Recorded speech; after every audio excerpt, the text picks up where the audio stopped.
একসময় আমি ঘুম থেকে আমি একটু যখন জাগনা হয়ে আস্তে আস্তে তখন আমি দেখি যে আমাকে কে যেন জড়ায় ধরে ঘুমিয়ে আছে। তো তখন আমি বুঝতে পারি না যে একটা ছেলে আর একটা মেয়ে তো বুঝে যায় এমনিতেই।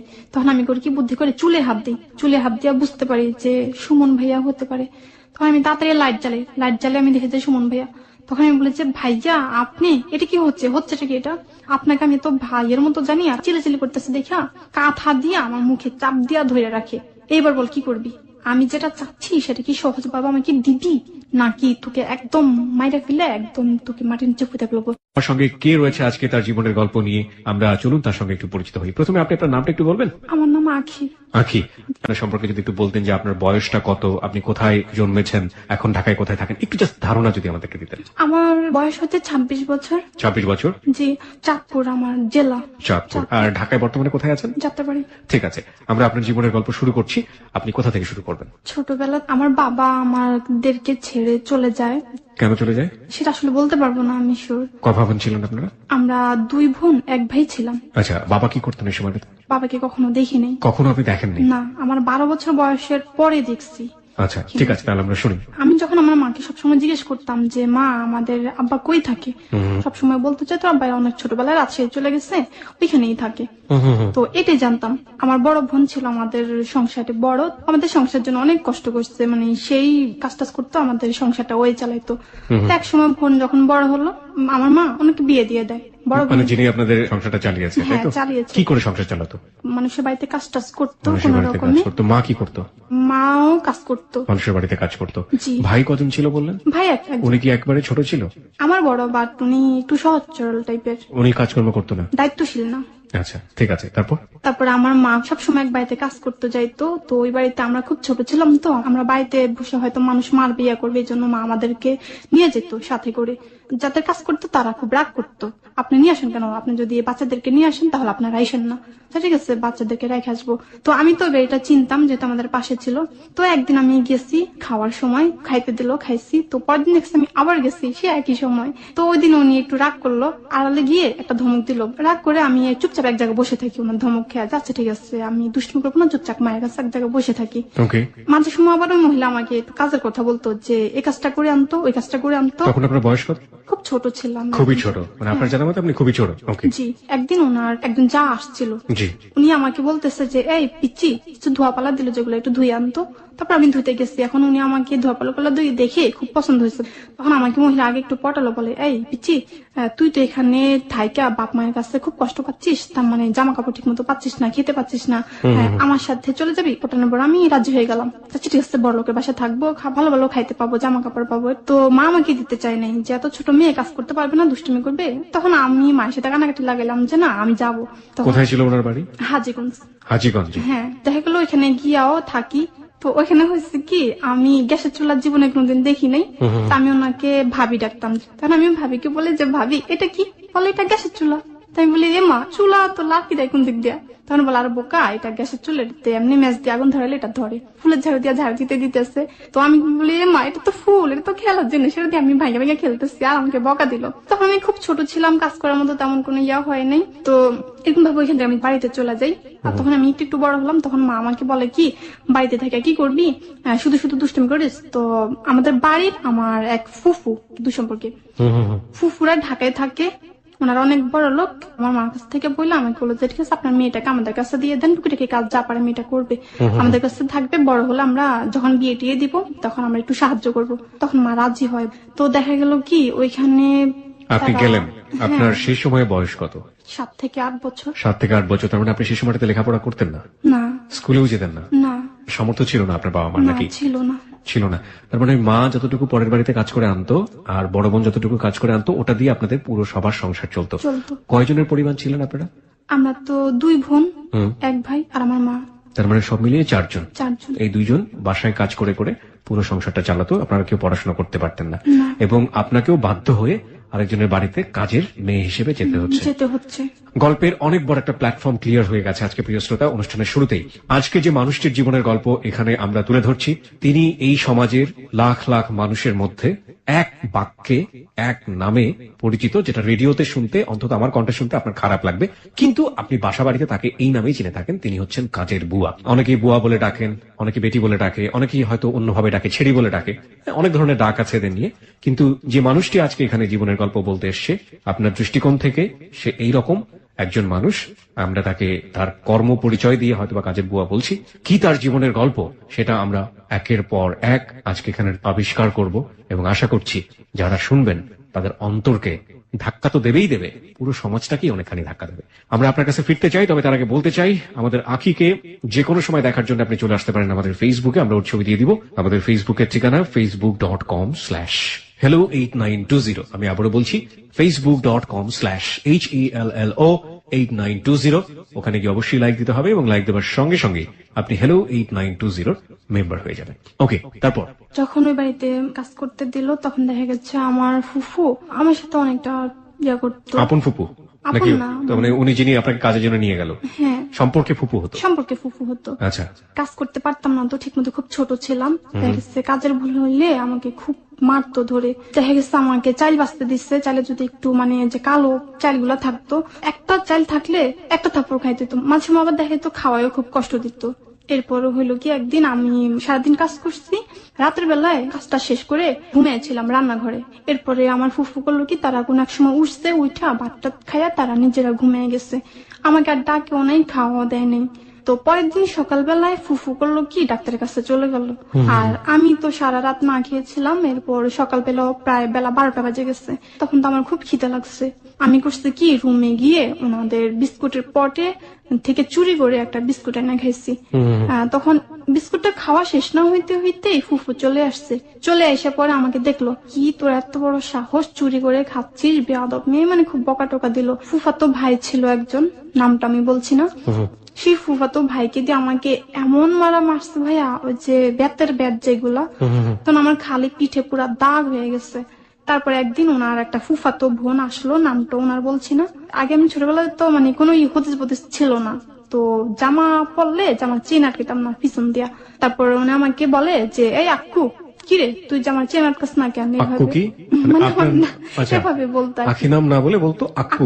আচ্ছা, বলতো তুই জামা চেন আটকাস না কেন? পিঠে যে ব্যথা, এটার বলি না। আমি বলি কি, এমনিতেই চেন লাগু পাই না। বলে ঠিক আছে, আমার কাছে আমি আটকে দিই। জামার চেনটা আটকাতে গিয়া উনি আমার পিঠে এমনি করে হাত দিল। আমি তখন বুঝতে পারি যে আমার পিঠে যে আমাকে মারছে। এরপর আমাকে বলে যে, কিরে তোর পিঠে গুলা কিসের দাগ? কাইন্দে দিচ্ছি, মানে চোখের পানি পড়তেছে, কিছু বলি না। তখন বড় বোন ছিল একটা আপা, ওই আপাকে জিজ্ঞেস করে যে, কিরে আখির পিঠে এগুলা কিসের দাগ? বলে তারাই জিজ্ঞেস করেন, চুরি করে খাইলে তো শাস্তি পাইতেই হবে। কিরে তুই কি চুরি করে খাইছস? তখন আমি বললাম আড়ালে গিয়ে। বলে কি, একটা বিস্কুট খাওয়ার জন্য তোকে এভাবে মারলো? মারতে পারে স্বাভাবিক, বলে এইভাবে? আমার তো বিশ্বাস হচ্ছে না যে এই কাজের জন্য তোকে এভাবে মারবে। আরেকদিন হলো কি, একদিন আমাকে ভাত রান্না করতে দিচ্ছে। আমি করছি কি, ভাত বসেছি, তখন ভাতটা একটু কম সিদ্ধ হয়েছে। সিদ্ধ হওয়ার কারণে আমি ভাতে মার গেল ফেলছি। এখন আমাকে বকা দিতেছে, বলে এত বড় হয়েছিস, এখনো ভাতের মারটা ঠিক মতো গালতে পারস না, কি কাজ করছ আজকে, এতদিন ধরে কাজ করস তুই? এটা বলে 2-3টা থাপ্পড় মারলো। তখন আমি করছি একটা ঝাড়ি মেরে, বলে চাপা আমাকে কিভাবে মাইরেন না তো, এটা ঠিক করতেছি তো। এটা আমি একটু ঝাড়ি মেরে কেন বললাম, আমাকে ওই ভাইয়া খুব মারে আইসা। তখন মারলে আবার জোরে জোরে কান্না করা যাবে না, চারপাশের মানুষ না শুনে, সেজন্য। তো আমি করছি কি, এক দেয়ালের কাছে দাঁড়িয়ে দাঁড়িয়ে খুব কান্না করতেছি। তারপর আমাকে জিদ করে অনেকবার বলছে যে, এই থাম, চিল্লাবি না, চুপ, একদম চুপ। কি আমাকে করে কি, অনেক জোরে একটা থাপ্পড় মারে। থাপ্পড় মারলে আমি কপালে একটু ব্যথা পাই। তখন আমি চোখের পানি মুছতেছি আর কাঁদতেছি। যে তখন ওনাদের আবার কারখানা ছিল, কারখানায় অনেকগুলো ছেলে কাজ করতো। সবগুলো ছেলে আমার দিকে মানে হা করে তাকিয়ে রয়েছে, কিছু বলে না। তখন আমি বলি, দুধ ছেলেগুলো আমার দিকে ভেবে কেন তাকিয়ে রয়েছে, ঠিক আছে আমি এখান থেকে চলে যাই। এটা বলে আমি নিচের দিকে তাকাইয়া চলে যাচ্ছি। তখন আমি বুকের দিকে তাকিয়ে দেখি, মানে এমনি এমনি মুচ্ছি তো চোখের পানিগুলো, আমার বুক পুরো ভাইসা গেছে, মানে রক্তে, কপাল ফাইটা যে রক্ত করছে। আমি তো রক্ত দেখে মানে খুব ভয় পাইছি, আরো জোরে চিল্লে চিল্লে কাঁদতেছি। এরপর সে ভাইয়াটা আমাকে করলো কি, সবার সামনে থেকে টান দিয়া তার রুমে নিয়ে যায়, রুমে গিয়ে দরজা আটকে দেয়। তারপর আমি আরো জোরে চিল্লে কাঁদতেছি। তারপর তাকের উপরটা ছুরি আসছিল, আমাকে বলে, এই একদম চিল্লাবি না, তাহলে তোর পেটে দিয়ে একদম ছুরি ঢুকে দিবি, একদম মারা ফেলবো। মানে খুব ভয় দেখাচ্ছে। আমি মানে কান্নাগুলো হজম করতে খুব কষ্ট হইতো, মানে আমার এত টর্চারিং করতো। তো একবার হয় কি, আমার একজন কাকা সৌদি আরবে থাকতো, ওখান থেকে আসছে। কাকা তো নিজের ভাইয়ের বেটি, আমাকে দেখে ওনার কেমন আপন জানি- কাকা? হ্যাঁ, আমার আপন কাকা। ফুফকে জিজ্ঞেস করে, এই মেয়েটাকে, বলে আপনি মেয়েটাকে চিনেন না? বলে আপনার কাছে দেখে কেমন লাগে? না দাঁড়া, যেটা হচ্ছে যে ফুপু তো আপনার আপন ফুপু ছিল না, না, ফুপু সম্পর্কে ফুপু ছিল। তা আমার তো কাকা আপন কাকা ছিল। ওই ফুফুর বোনকে আমার আপন কাকা বিয়ে করছে, ওই হিসাবে ওকে, আচ্ছা ঠিক আছে, এক ধরনের সম্পর্ক আছে। হ্যাঁ, আচ্ছা। তারপর? এই মেয়েটাকে দেখে কেমন জানি মায়া মায়া লাগে, কেমন জানি লাগে, মানে খুব মায়া লাগছে মেয়েটার জন্য। বলে আপনি মেয়েটাকে চিনেন না? বলে কোত্থেকে চিনবো? বলে ও তো আপনার মতিন ভাইয়ের মেয়ে। আপনার বাবার নাম ছিল মতিন? আমার বাবার নাম ছিল মতিন। ওকে। কি বলেন, ও আমার বড় ভাইয়ের মেয়ে? বলে এই জন্যই তো মেয়েটার মুখের দিকে তাকাইলে এত মায়া লাগে। তারপর কাকা আমাকে একদম কোলে নিল, খুব আদর করলো। কাকা আমাকে খুব আদর যত্ন করতো এখানে যতদিন ছিল। তো একদিন আমাকে করে কি, কাকা আমাকে আদর করে আমার গলায় বিদেশ থেকে জানছে ছোট একটা চিকন একটা চেইন আমার গলায় দিয়ে দেয়। বলে ঠিক আছে, আজ থেকে এটা তোর। তো এটা আমার গলায় কতদিন ছিল। তো ফুফু আমাকে বলতো কি, এই তুই এইটা গলে দিয়ে রাখছস, তুই যে দোকানপাটে যাস, যদি কেউ কোনো ছিনতাইকারীটা তোকে দুই গালে দুই চরমাইরা টান দিয়া চেনটা নিয়ে যায়, এগুলো বলে আমাকে ভয় দেখাইতো। তো চেনটা খুলে আমার কাছে দিয়ে দে, আমি রাখি।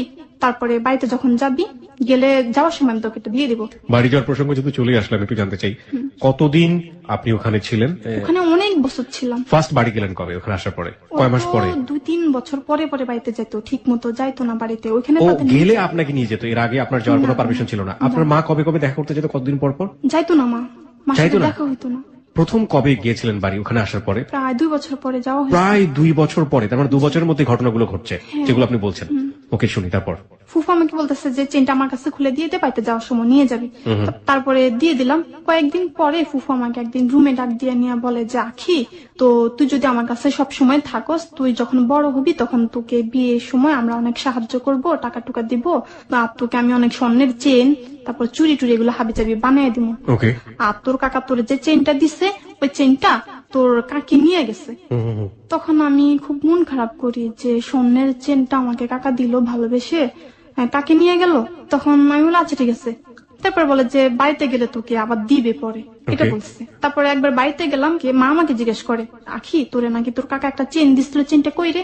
তখন আমি বলে যে মা এটা ফুফু না আমার এইভাবে এগুলো বললা খুইলা নিয়ে গেছে। পরে এই চেনটা নিয়ে তাদের সাথে অনেকটা মানে কথা কাটাকাটি হয়, আমি আর ওখানে যাই না। ওকে। তা মাকে বলতাম যে মা এরকম তারা আমার সাথে টর্চারিং করে, তারা আমাকে খুব মারে। জি। তখন মা বলতো কি বাড়িতে থেকে কি করবি, মার কাছে যদি থাকতি তো আমি কি তোরে মাঝে সময় মারতাম না? মা এগুলা বলতো, এগুলো বলে ঠেলে ঠেলে আমার খালি আবার পাঠাইতো, যাইতে হইতো বাধ্যমূলক, কি করব। এই যে আপনার 7 বছর বয়স, সেই সময়টাতে আপনি কোন ধরনের খেলাধুলা বা কোনো কিছু এগুলোর সঙ্গে কি কোনো জড়িত ছিলেন? লাইক থাকে না এই সময়টাতে খেলাধুলার সাথে থাকে, হ্যাঁ? না, ওইখানে কারোর সাথে মিশতে দিত না। আপনার যখন হাতে কাজ থাকতো না, তখন আপনি কি করতেন?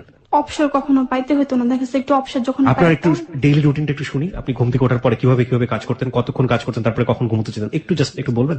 ভাইয়া তাদের বাসায় অনেক মানুষ ছিল, কারখানায় কত মানুষ কাজ করতো, তারপর তাদের বাসায় মেহমান ছিল বেশি, এতগুলো মানুষের রান্না করতো জানেন। তারা করতো কি, হলুদ মরিচ আছে না, এগুলো বাইটা খাইতো, এগুলা আমার বাড়তে হইতো। তখন করতো কি, ভোর রাতে আমাকে ঘুম থেকে উঠে দিত, আর কতগুলা মরিচ আইনা দিত, বলতো এগুলা বাড়তে হবে। তো দেখা গেছে মাঝে সময় যে 2-1টা বিচি থাকতো না, হা করে খাওয়াই দিত, বলতো এগুলো তোকে খাইতে হবে, বাড়তে পারছ না কেন। দেখা গেছে অবসর সময় থাকলে চাইল বাঁচতে দিত, অবসর কখনো থাকতে দিত না। রাতে কয়টায় ঘুমোতে যেতেন? দেখা গেছে কারখানায় প্রতিদিন 10 জন 11 জন 12 জন এরকম ভাবে হইতো। এতগুলো মানুষের ধোয়া পালা কি কম ছিল? এগুলা তো ধুইয়া আমার ঘুমে দিত, প্রায় রাত্রে 1টাও বাজতো, আবার দেরি হলে আবার মারতো। একদিন এক হাউজের পাশে বসে বসে আমি ধোয়াপালা করতেছি, তো হাউজের ভিতরে মাগুর মাছ আছে না, মাগুর মাছ জিয়ে রাখছে। তো আমি করছি কি, ঘুমে ঝুটে ঝুটতে সে হাউজের ভিতরে পড়ে যাই, চিৎকার করি, চিৎকার করলে ফুফু এসে আমাকে এমন মারে, বসে বসে ঘুমাইতেছিস, কাজ করতেছিস না ঠিক মতো, এত রাতে এতগুলো মানুষ কেন উঠতে হইলো তোর জন্য। পরে একটা ফুফাতো ভাই ছিল বড় ভাই বলে কি, তোদের কোনো বিবেক বিবেচনা নাই, এই মেয়েটাকে এতগুলা ধোয়া পালা তোরা একসাথে দিছিস ধুইতে, তোরা কারে কেউ একটু সাহায্য করতে পারলি না? মেয়েটা এখন পড়ে গেছে ঘুমের ভিতরে, হাউসের ভিতরে, তার ভিতরে তোরা এমন করছিস কেন, মেয়েটার সাথে মারছিস কেন এভাবে? কেউ কি আদর করতো ওই ফ্যামিলিতে? আদর কেউ করতো না, তবে ওই বড় ভাই যিনি ছিল উনি কখনো মারতো না। ওই পরিবারে কি কোনো ছোট ছেলে মেয়ে ছিল আপনার বয়সী? না, ছিল না। না। আপনার বয়স তখন 7 বছর। 7 বছর 8 বছর। আচ্ছা, এবং বাড়ি আসলে মা বলতো যে আমিও তো মারধর করবো, কি করবি, যা ওখানে চলে যা। তারপরে ওখান থেকে আবার ওখানে চলে যেতাম। যাইতে হইতো। ওকে প্রিয় শ্রোতা, আমরা মোটামুটি সিনপসিস সারাংশ আবিষ্কার করে ফেলেছি জীবনের গল্পের আজকে। কিন্তু প্রশ্ন হচ্ছে এই গল্পটা রাত 2টো পর্যন্ত যাবে এবং এই গল্পের যে বাঁক, সে বাঁক কাউকে কাউকে আজকে চাবুকাহাত করবে বিবেকের জায়গাটাতে। আমরা এরকম খবর হরহামেশাই পত্রপত্রিকায় দেখে থাকি, রেডিও টেলিভিশনে দেখে থাকি, শুনে থাকি। কাজের মেয়ের ছবি দেখেছি এবং কাজের মেয়ের ছবি দেখার পর আমরা আটকে উঠেছি যে এই মানুষটাকে এতদিন ধরে এমন ভাবে নির্যাতন করা হয়েছে, এটা কি আদৌ একজন মানুষের পক্ষে সম্ভব? যিনি নির্যাতন করছেন তিনি হয়তোবা কোনো সুশীল সমাজের একজন রিপ্রেজেন্টেটিভ, প্রতিনিধি, কিংবা কোনো বিশ্ববিদ্যালয়ের শিক্ষকের বউ, কিংবা বড় কোনো পুলিশ কর্মকর্তার ওয়াইফ, কিংবা সরকারি পদস্থ উচ্চ কর্মকর্তার একজন স্ত্রী, কিংবা তিনি নিজে। আমি যাদের কথা বলছি আসলে একটা এক্সাম্পল দেওয়ার জন্য বলছি, আসলে সবাই যেরকম করেন তা কিন্তু না, বাট যারা করেন তাদের কাছ থেকে এই ধরনের ব্যবহার টোটালি আনএক্সপেক্টেবল। কিন্তু প্রশ্ন হচ্ছে কি ধরনের ব্যবহার হয়, কতটুকু নির্যাতনের শিকার হয় এই বাসাতে যারা কাজ করেন, কাজের মেয়েরা। অত শুধুমাত্র শুরু করেছে, শেষটা কোথায় গিয়ে থাকে আপনি একটু কান পাতলেই, রাত 2টো পর্যন্ত আমাদের সঙ্গে থাকলেই বুঝতে পারবেন। ওকে আখি, তারপরে ওখান থেকে চলে আসলাম। চলে আসার পরে বাড়িতে কয়েকদিন থাকছি। তখন আমার বাড়িতে যারা আমার সমান যারা আছে তারা সবাই স্কুলে পড়াশোনা করতেছে, আমার দেখে খুব ভালো লাগতেছে। তখন আমারও ইচ্ছা হলো যে আমিও স্কুলে ভর্তি হই, আমার পড়ালেখা করতে খুব ইচ্ছা করে। মাকে বলে যে মা আমি স্কুলে পড়তে ভালো লাগতেছে, আমি স্কুলে যাবো, আমার স্কুলে ভর্তি করে দেন। আচ্ছা ঠিক আছে যাবি, এটা বলে মা আর বেশি একটা করে না। আমি করি আমার একটা কাজিন আছে, ওই বোনের সাথে স্কুলে যাই। স্কুলে গেলে একদিন আমি স্যারের সাথে কথা বলে, প্রাইমারি স্কুল তো ওই সময়টা তেমন ছিল, 5 টাকা 10 টাকা দিলে স্কুলে ভর্তি করে নিত। তো আমি করছি কি, আমার মায়ের ঘর থেকে একদিন 10 টাকা নিয়ে স্কুলে ভর্তি হয়ে গেছি। তো আমি স্কুলে আসা যাওয়া করতেছি। চুরি করে? হ্যাঁ চুরি করে। আচ্ছা, মার কাছ থেকে চুরি করে নিয়ে আপনি নিজে স্কুলে ভর্তি হয়ে গেলেন? স্কুলে ভর্তি হয়ে গেলাম। আচ্ছা, এটা কি প্রাইমারি স্কুল ছিল? প্রাইমারি স্কুল ছিল। ওকে। 1 মাসের মতো গেছি। তারপরে একদিন আমার মা স্কুলে আমার জন্য একটা মেয়েকে পাঠায়, বলে আখি তোর মায় বলছে তাড়াতাড়ি এখনো কি জন্য বাড়িতে এসে বসে রয়েছে, তোদের মেহমান আসছে, তাড়াতাড়ি তোকে বাড়িতে যেতে হবে। স্যার কাছ থেকে বইলা ছুটি নিয়ে তাড়াতাড়ি আমি বাড়িতে চলে আসছি। চলে এসে দেখি যে আমাদের ঘরে একজন লোক বসে আছে, উনি আমাকে কোনো এক জায়গায় মানে কাজে দেওয়ার জন্য আর কি বলতেছে। তখন আমার এত খারাপ লাগে যে আমি স্কুলে পড়তেছি, আর আমার এত শখ ছিল আমি অন্তত ক্লাস 5 পর্যন্ত পড়বো, এর তারপরে না হয় না হলো। তারপরে মা বললো কি মেয়েরা পড়ালেখা করে কি করে, বিয়ে দিয়ে দিমু, পরের বাড়িতে চলে যাবো, এই হাড়ি পাতিল লেট পাতিলে মাছ ধইব, আর ছেলেদেরকে যদি কষ্ট করে মানুষ করি তাহলে ছেলেরা আমাকে বড় হইলে রুজি করে খাওয়াবে, ছেলেদের সাপোর্ট করে। তখন মা আমাকে বললো কি ওই বাসায় দিয়ে দিল আরামবাগে। ওখানে উনি ছিল স্কুলের শিক্ষক, আন্টি যাকে বলতাম ম্যাডাম, উনিও স্কুলের টিচার, দুজনে চাকরি করতো। তারপরে ওইখানে মা করি আমাকে স্কুলের বইটই সুদ্ধা পাঠিয়ে দেয়, বলে যে ওইখানে যখন যাবি তার তো স্কুলের মাস্টার তোকে ফ্রি এমনি পড়াইতে পারবে, বই খাতা নিয়ে যা। তো ওইখানে আমি বলি যে মা আপনি যে আমাকে ওইখানে বই খাতা নিয়ে পাঠান, ওইখানে গেলে তো কাজই করাবে, আমাকে কি পড়াবে?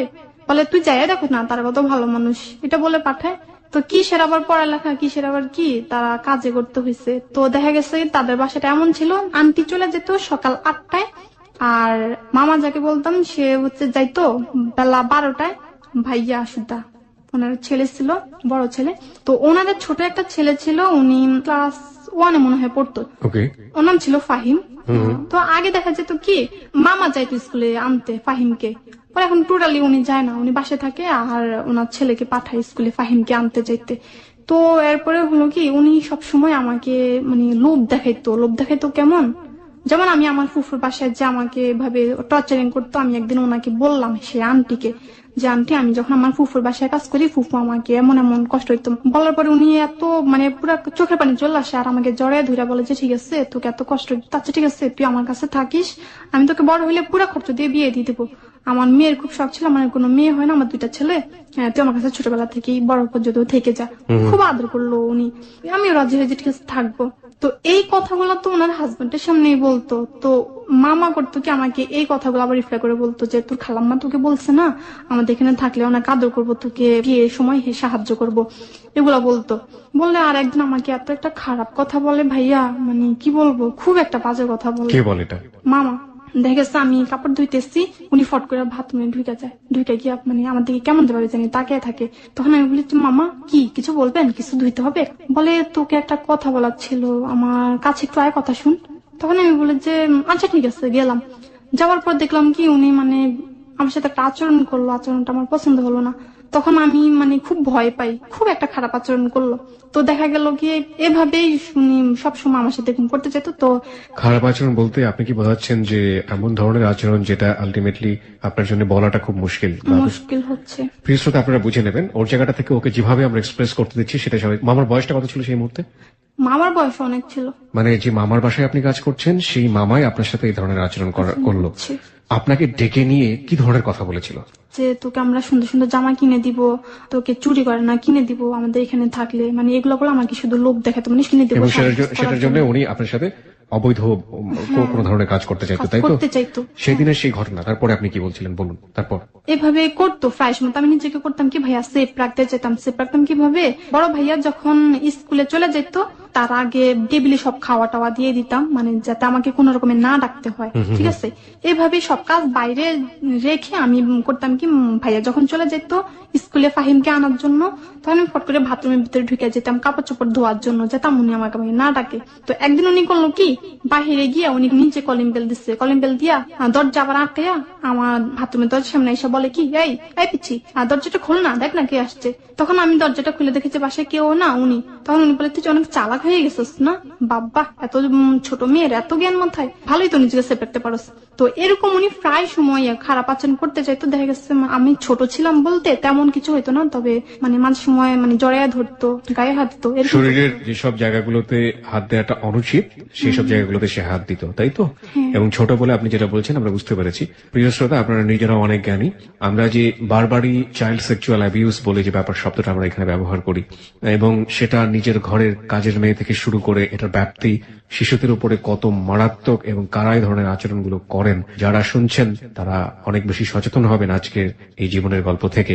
সমাজ পাল্টে যাবে না রাতারাতি, এটা আমরা বিলিভ করি, কিন্তু একজন মানুষকেও যদি আমরা সচেতন করতে পারি সেটা হলো 920 এবিসি রেডিওর এবং আমাদের যে টিম, সেই টিমের অনেক বড় একটা সাকসেস। আমরা সেটাকেই অনেক বড় একটা সাফল্য মনে করতে চাই। চলুন, তারপর কি করতো? হ্যাঁ, সবকিছু দিয়ে আসতে, মানে যে কাজগুলোর জন্য আমাকে ডাকবে, যেমন ওনার লুঙ্গি দিয়ে আসতে হবে, গোসল করতে যাবে, প্যান্টের আগে দিতে হবে, ইস্ত্রি দিতে হবে, যদি ওনার শার্টটা ইস্ত্রি করতে হয় তাহলে এগুলো সবকিছু আমি ওনার হাতের কাছে রাখতাম, যাতে কোনো কারণে আমাকে না ডাকে এরকম। এরপরে দেখা গেছে আমি একদিন ওনাকে একটু ভয় দেখায় বলি যে দেখুন আপনি আমার সাথে এরকম করতে চাচ্ছেন, আমি কিন্তু আন্টিকে বলে দেবো বলছে। পরে উনি বলে এই কি বলিস, আমি তোকে তেমন কিছু করছি না, কিন্তু কিছু করছি। তখন বলে, আমি বলছি আপনি কিছু করেন না। বলে এটা কি কোনো ব্যাপার হলো, এই তোদের মতো ছোট ছোট মেয়েরা, এইটা আবার বলার কি আছে। তো উনি খুব ভয় পেয়ে যায়। তারপর আমাকে বলে যে আমি তোকে অনেক কিছু দিব, অনেক জামা কাপড় কিনে দিব, তোকে টাকা দিব, অনেক বেশি টাকা দিব, প্লিজ তোর আন্টির কাছে এগুলো বলিস না। আপনি একটু আগে বলছিলেন উনি স্কুলের টিচার ছিল? হ্যাঁ, স্কুলের টিচার। উনি দুজনই স্কুলের টিচার, দুজনই স্কুলের শিক্ষক ছিল, তাই তো? আপনি আমাকে একটু বলবেন যে উনি আসলে কি ধরনের স্কুলের টিচার, লাইক প্রাইমারি অথবা হাই স্কুল অথবা কলেজ? আসলে এটা আমি জানি না। এটা আপনি জানেন না, কিন্তু স্কুলের টিচার ছিল উনি। উনি আসলে ওনার বাসায়ও টিউশনি করতো, বাসায় অনেক বড় বড় ভাইয়ারা আসতো, যারা আপনার চেয়ে অনেক বেশি বয়সে বড়। হ্যাঁ, অনেক বড়, যারা মনে করেন কলেজে পড়ে তারাও।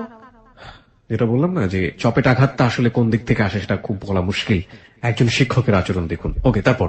প্লিজ তোর আন্টিকে বলিস না। আমি আর বলি নাই, আন্টিকে বলি নাই, ঠিক আছে, বলবো না। তারপর আমার মনে আর কি ছিল যে আমি এখানে থাকবো না, এখানে থাকলে শুধু শুধু এইভাবে আচরণ।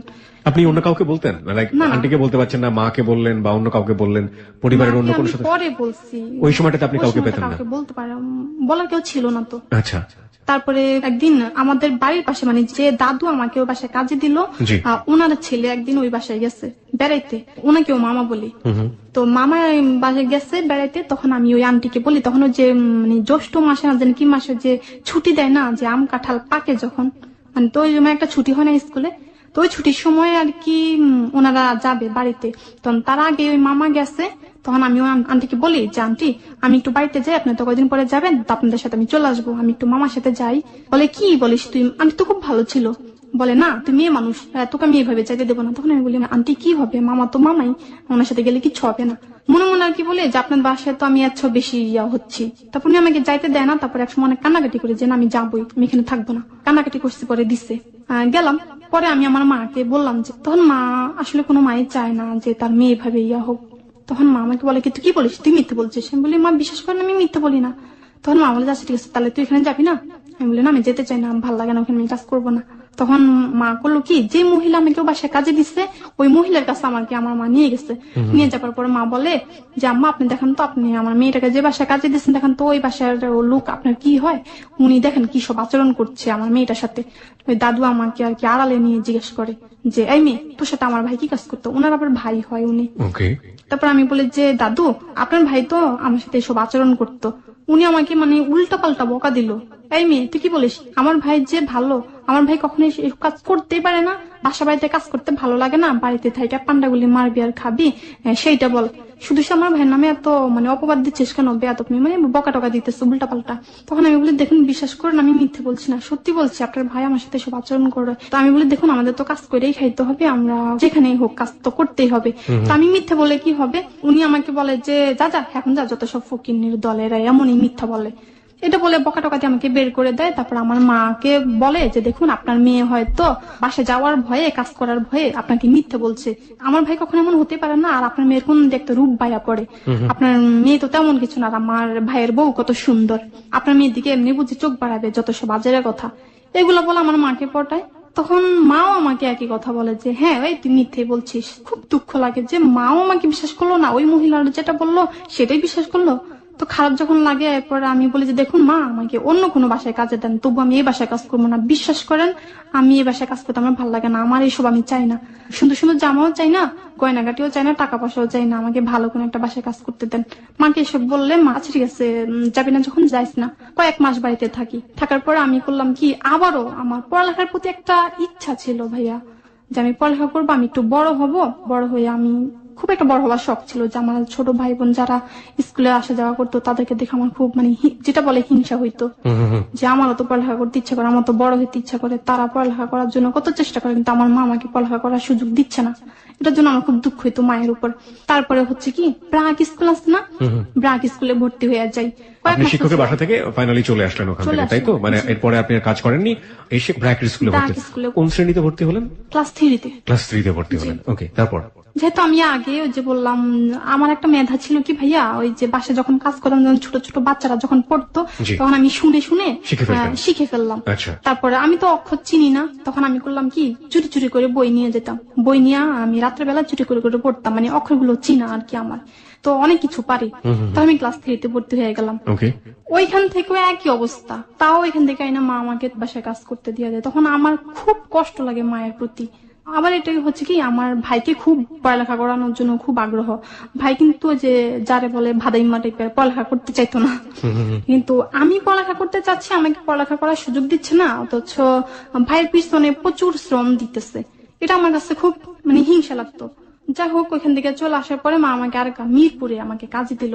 ওই বাসায় সবাই খুব মোটামুটি, কেউ খারাপ আচরণ করতো না। তো বাসায় একটা পিচ্চি ছিল, পিচ্চিটা ছোট ছেলে, ওনার নাম ছিল রায়হান। তো রায়হান ছেলেটা আমাকে খুব মারতো, সবসময় মারতো। তখন আমি কান্নাকাটি করতাম খুব, মানে আন্টিকে বললাম, আন্টিও মারতো, বকা টকা দিত। ছেলেটা খুব রাগী ছিল। তো একদিন হলো কি তাদের বাসায় মেহমান আসলো, মেহমান আসার পরে আমাকে ওই রায়হান বলে যাই আমাকে চা বানিয়ে দিত, আমি চা খাবো। তখন আমি বলি যে দেখো ভাইয়া বাসায় তো চা পাতা নাই, চা পাতা যেটা ছিল দিয়ে চা বানিয়ে ফেলছে, এখন বাসায় অনেক চা আছে, তুমি ওটাই খাও। বলে না আমাকে এখন তরতাজা চা বানিয়ে দিতে হবে, ওই বাসি চা আমি খাবো না। বলি দেখো এটা বাসি না, এটা কতক্ষণ আগে বানাইছি। বলে না হবে না। আমি যে বললাম চা পাতা নাই, এজন্য বলে কি অল্প থাকতে কেন বললি না, এখন কেন নাই বলতেছো, সামনাসামনি ফকির পাইছিস আমারে, মানে এগুলা বলে ইয়ে করতেছে। এরপর করলো কি ভাইয়া যে স্টিলের স্কেল আছে না, স্টিলের স্কেল, হ্যাঁ, স্কেল দিয়ে আমারে হাতের এই দিকে ভাইয়া এত মারে কি বলবো। এক সময় এমন হয়ে যায় ওই যে লাল কলম দিয়ে আঁক দিলে যেমন হয়ে যায় ঠিক এমন হয়ে গেল। আন্টি বলে আচ্ছা ঠিক আছে, এটা যখন এত আনাজি করতেছে ঠিক আছে তুই দোকানে যা, দোকান থেকে চা পাতা নিয়ে আয়, তারপর তারে তুই থামা, মেহমান বাসা থেকে যাক, তারপর আমি তাকে দেখতেছি। এটা বলে আমাকে দোকানে পাঠায়। দোকানে গিয়ে দেখি যে দোকানটা বন্ধ। তখন আমি করছি কি দোকানের সামনে ব্যথার চোটে দাঁড়া দাঁড়ায় কান্না করতেছি, অনেকক্ষণ কান্না করতেছি। তখন আমি দেখলাম কি আমার একজন লোক এসে, মানে খুবই স্মার্ট লোকটা, আমাকে এসে বলে যে এই বাবু কি তুমি এখানে দাঁড়িয়ে দাঁড়িয়ে ভাবে কাঁদতেছো কেন, তুমি তোমার ব্যাপার কি? তখন আমি বলি না এমনিতেই। বলে তুমি কি কোনো বাসায় কাজ করো? হ্যাঁ একটা বাসায় কাজ করি। বলে বাসা চিনো না নাকি মেরেছে বলে এখানে এইভাবে দাঁড়িয়ে আসো? তখন লোকটা আমি বললাম যে দেখুন যে মামা অমুক বাসায় কাজ করতাম, তো ওইখানে ছেলেটা আমাকে এভাবে মারলো, আমাকে এখন দোকানে পাঠিয়েছে চা পাতার জন্য, আমি এসে দেখি দোকানটা বন্ধ। আচ্ছা ঠিক আছে আমি বাসায় চলে যেতেছি। বলে তুমি পাশে কাজ করো, চা বানিয়ে দিতে পারো না, বলে তোমাকে এই জন্য এইভাবে মারলো। বলে ইসি রে কেমন অবস্থা, এই জানো আমি কে, আমাকে দেখে তোমার কি মনে হয়? তখন আমি দেখে বলি যে আপনাকে তো অনেক ভালোই ভদ্র মানুষ মনে হয়। বলে যে আমি কে, আমার পরিচয়টা তুমি জানতে চাইলে না একবারও? তখন আমি বলছি কি আপনি? বলে আমি একজন স্কুলের মাস্টার, অসহায় তোমার মতো যারা আছে এমন তাদেরকে আমি এভাবে নিয়ে যাই, নিয়ে গিয়ে স্কুলে ভর্তি করে দেই, যারা স্কুলে পড়তে চায় তাদেরকে স্কুলে পড়াই, আর যারা মাদ্রাসা লাইনে পড়তে চায় তাদেরকে মাদ্রাসা লাইনে পড়াই। পড়ানোর পর একটু যখন হয় তখন তাদেরকে কোন একটা চাকরি বাকরি দিয়ে দেই, তারা নিজের মতো নিজেরা চলে। মানে এরকম একটা লোক দেখালো আমার। এই লোকটাকে আপনি আগে থেকে চিনতেন না? না চিন্তা Okay. না। তো ওই মামাটা আমাকে এসব বলে চাচার কাছে তুই কি আমার সাথে যাবি? তখন আমার ওই মা একবার বুঝাই দিচ্ছে যে ওইখানে এইভাবে চুরি ভাওতাবাজি দিয়া বাচ্চাদেরকে নিয়ে যায়। তখন ওই কথাটা আমার মনে হলো, তখন আমি বলি যে না মামা আমি আপনার সাথে যাবো না। বলে ও যাবি না, আচ্ছা ঠিক আছে তাহলে যা, বাসে কাজ করতে যা, আর এইভাবে মাইর খা। একসময় আমি দেখছি কি লোকটা আমাকে ছেড়ে চলে যাচ্ছে। তখন আমি বলি ধুর, যদি এভাবে মানে ধোকাবাজি হইতো তাহলে কি আমাকে এইভাবে ছেড়ে চলে যেত, যেভাবে হোক নিয়ে তো চাইতো। এরকম একটা ফিল হলো আমার ভিতরে। তখন আমি বলি যে না মামা আমি আপনার সাথে যাবো। এটা বলে লোকটার সাথে আমি নিজে যাই, যেহেতু আমার পড়ালেখা করার শখ ছিল এর জন্য আমি বলি যে ধুর ওখানে গেলে ভালোই হবে, খারাপ হবে না, আমি এক সময় সমাজে মাথা উঁচু করে দাঁড়াতে পারবো। তারপর গেছি, যাবার পরে ওই লোকটার সাথে আপনি যাওয়া শুরু করলেন? হ্যাঁ চলে গেছি লোকটার সাথে। চলে কোথায় গেলেন? লোকটা আমাকে নিল কি একটা বস্তি এলাকায় একটা বাসায় নিয়ে গেল। বাসে যখন নিয়ে গেছে তখন একটা মহিলার কাছে আমাকে দিল। প্রিয় শ্রোতা, এই পর্যায়ে আমরা ছোট্ট একটি বিরতি নিতে চাই। ফিরে আসবো ঠিক রাত 12টার সংবাদের পর, 12:06। আপনারা সবাই শুনছেন ক্লোজ আপ প্রেজেন্স হ্যালো 8920। আর জি কিবরিয়া রয়েছে আপনার সঙ্গে, সঙ্গে রয়েছে আরজি শাকিল, এবং আজকে আমাদের জীবনের গল্প শোনাচ্ছে আমরা যাদেরকে সমাজে কাজের বুয়া বলি, সেরকম একজন কাজের বুয়া বন্ধু আমাদের, নাম হচ্ছে আখি। আখির জীবনের গল্প শেষ পর্যন্ত কোথায় গিয়ে দাঁড়ায় ইভেন ইউ ক্যান ইমাজিন, আপনি চিন্তাও করতে পারবেন না। এবং এই আখি সমাজের অসংখ্য অসংখ্য হাজার হাজার লাখ লাখ গৃহকর্মীর চিত্রকে আজকে এখানে ফুটিয়ে তুলবে। আমরা কাজের বুয়া বলছি শব্দটা এই কারণে যে আমরা সেটাই বলি, কিন্তু গৃহকর্মীরা বলি না। আর ইন জেনারেল সেন্স আমরা বলছি গৃহকর্মী। আমরা সেই গৃহকর্মীদেরকে চিনে নেব আজকে ওর কথার মধ্য দিয়ে। একজন মহিলার কাছে নিয়ে দেয়, সেই মহিলাটাকে দেখি না আমার কেমন যেন মানে সন্দেহ মহিলাটাকে হলো। নিয়ে গিয়ে কিভাবে দিল, কি বললো? তারা ঢাকাইয়া ভাষায় কথা বললে, তখন আমি ছোট ছিলাম তো ঢাকাইয়া ভাষা আমি বুঝি না। ওকে। মানে একটা কথা আমি বুঝতে পারছি যে মহিলা বলে এত কচ্ছি মাল কোত্থেকে আনছো, তো উনি বলে যে পাইলাম পথে, কিন্তু আমি সব কথা তাদের বুঝি না। অনেকক্ষণ ওদের ওইখানে থাকি, দেখা গেল কি মহিলাটা আমাকে এক সময় একটা ছেলের কাছে রাইখা চলে যায়, উনি কই জানি। তো ছেলেটা আমাকে নানান কথা জিজ্ঞাসা করে। যে লোকটা আপনাকে নিয়ে গেল উনিও রেখে চলে আসে? চলে তাহলে এসেছে, আচ্ছা, তো মহিলাটাও ওর একটা ছেলেকে আপনার কাছে রেখে চলে গেল? হ্যাঁ হ্যাঁ ওকে। কই জানি চলে গেল, মহিলাটা আর আসে না। ওই ছেলেটা তারপরে এক সময় আমাকে বলে এই তোমার বাড়ি কোথায়? আমি তখন এত ছোট ছিলাম, আর ছোটবেলার ভাই আমি খুব হাবলা টাইপের ছিলাম, ঠিকানাও আমি তখন বলতে পারি না। আমাকে যখন এটা সেটা জিজ্ঞেস করতেছি আমি ঠিক মতো উত্তর দিতে পারতেছি না।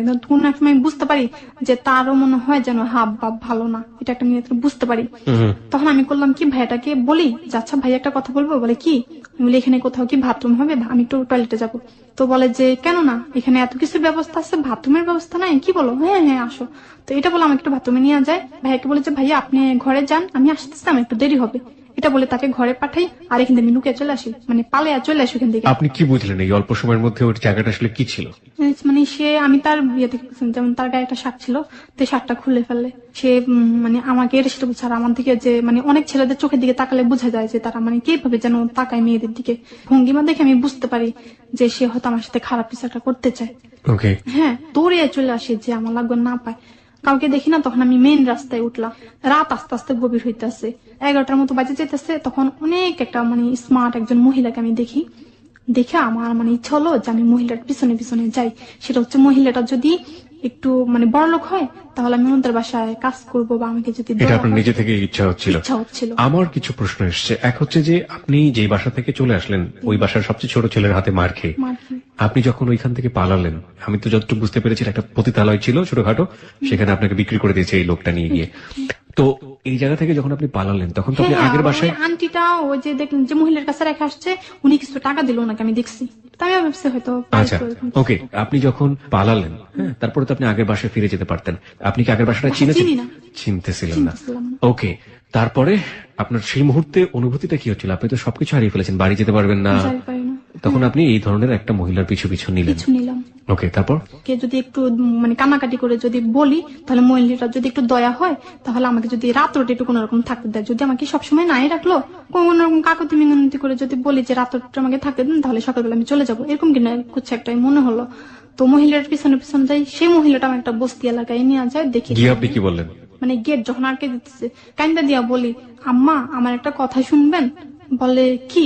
তখন আমি বলি যে আমি একটা বাসায় কাজ করতাম, বাসা থেকে আমি একটু দোকানে আসছি, তো এখন আমি বাসাটা চিনতে পারতেছি না, একটু দূরে দোকানে আসলো, যে দোকানে সবসময় বাকি খায় ওই দোকানটা বন্ধ, তো আমি এখন আরেকটা দোকানে আসছি, কোন দিক থেকে কোন দিকে চলে আসছে এখন আমি বাসাটা চিনতেছি না। ওই মহিলাটাকে একটু মিথ্যে বলি, ওকে, পুরোটা বলি না। তারপর বলে যে কি বলিস তুই, মেয়ে সত্যি বলতেছিস তো? ওনার আবার অনেক শত্রু ছিল, তো বলে এই সত্যি কথা বলতো, তোকে কেউ আমার পিছনে পিছনে আসার জন্য বলে নাই তো?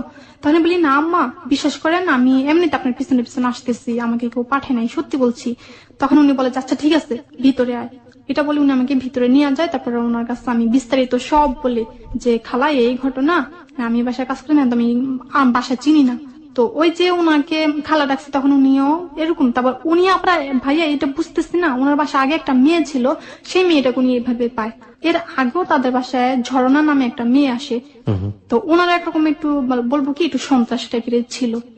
আবার এটাও জানি উনি একজন উকিল ছিল। মানে ভদ্রমহিলা উকিল ছিল নাকি ভদ্রমহিলা স্বামী উকিল ছিল? স্বামী উকিল ছিল। স্বামী উকিল ছিল, এটা ওকে, জানি, আচ্ছা। পরে জানতে পারি। তখন বাসায় নিয়ে যা আমাকে খাইতে দিল, খাইলাম। মানে আমার কথাবার্তা শুনে উনি বুঝতে পারে যে আসলে তো এটা হাবলা টাইপের, ঠিক মতো ঠিকানা বলতে পারে না। মহিলাটা একটু ভালো মনেরই ছিল, তো ওইখানে আমাকে খুব আদর যত্ন করে। তখন তারা আমাকে অনেক সুন্দর সুন্দর জামা কাপড় কিনে দিত, মানে অনেক ভালোভাবে রাখতো, ভালো ভালো খাইতে দিত। তখন আমাকে ওনারা কোন রকম অভাবে বুঝতে দিতেছে না। তো একসময় হয় কি, ওনারা দুই ভাই দুই বোন, দুটা বোনেরই বিয়ে হয়ে যায়। আর রিনাপা নামে একজন আসছিল, ওনার বিয়ে হয়, তো হাজবেন্ডের সাথে বেশি একটা সম্পর্ক ভালো না, তো বাপের বাসায় মানে বেশি থাকে। তো রিনাপা সবসময় আমাকে খুব আদর করতো, সবাই আমাকে খুব আদর। বাই দ্য ওয়ে, আপনি আমাকে একটু বলবেন যে আপনি তো একদিন রাতে থাকার জন্য ওখানে গেলেন, তো আপনাকে উনি রাজি হলো, পারমিশন দিল? হ্যাঁ দিল।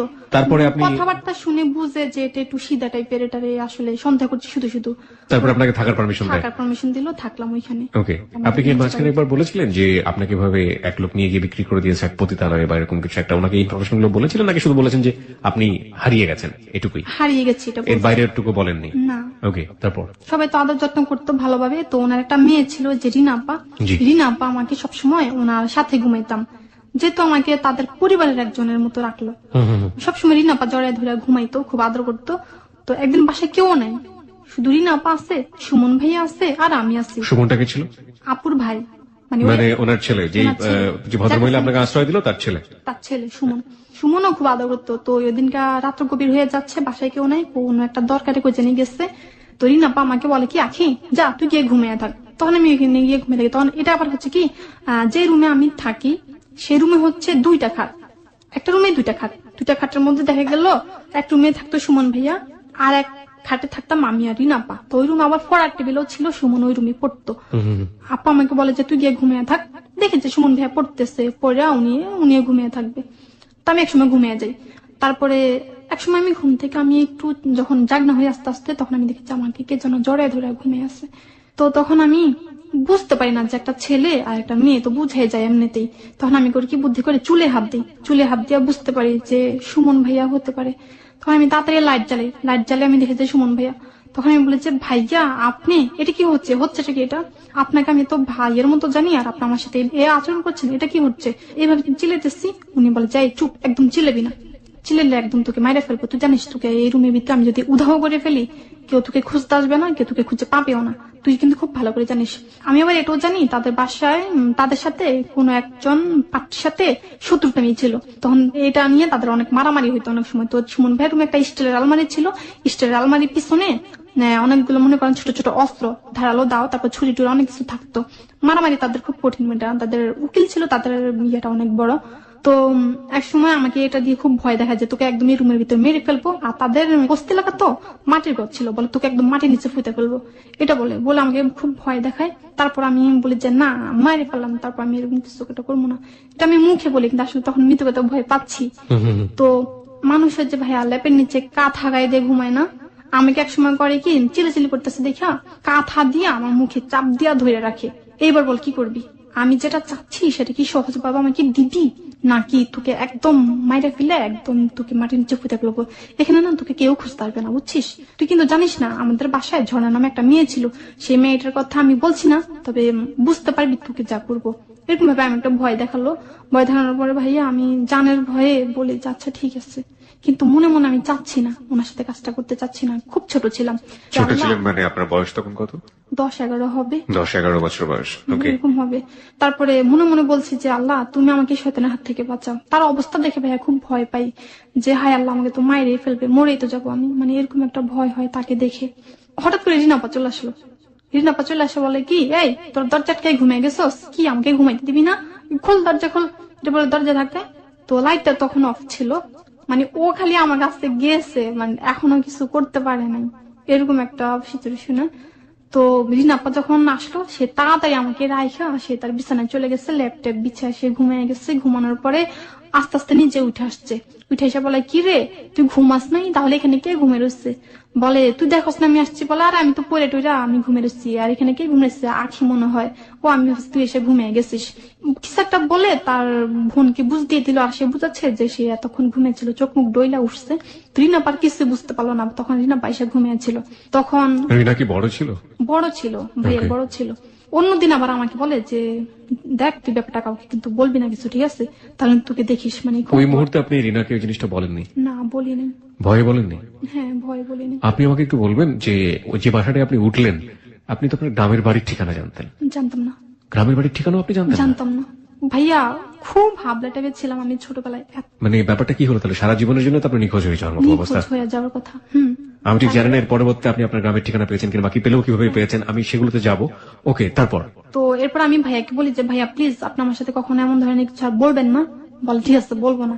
আরো কিছুদিন গেলে দেখা গেছে মানে তাদেরকে কেউ যেন দাওয়াত করে, দাওয়াত করলে তারা সবাই যায় সে বিয়েতে। সুমন আবার এখানে ইয়া ছিল কি, তাদের মানে সংসার দায়িত্ববান ছিল, যেমন চাবি টাবি তার কাছে রাখতো।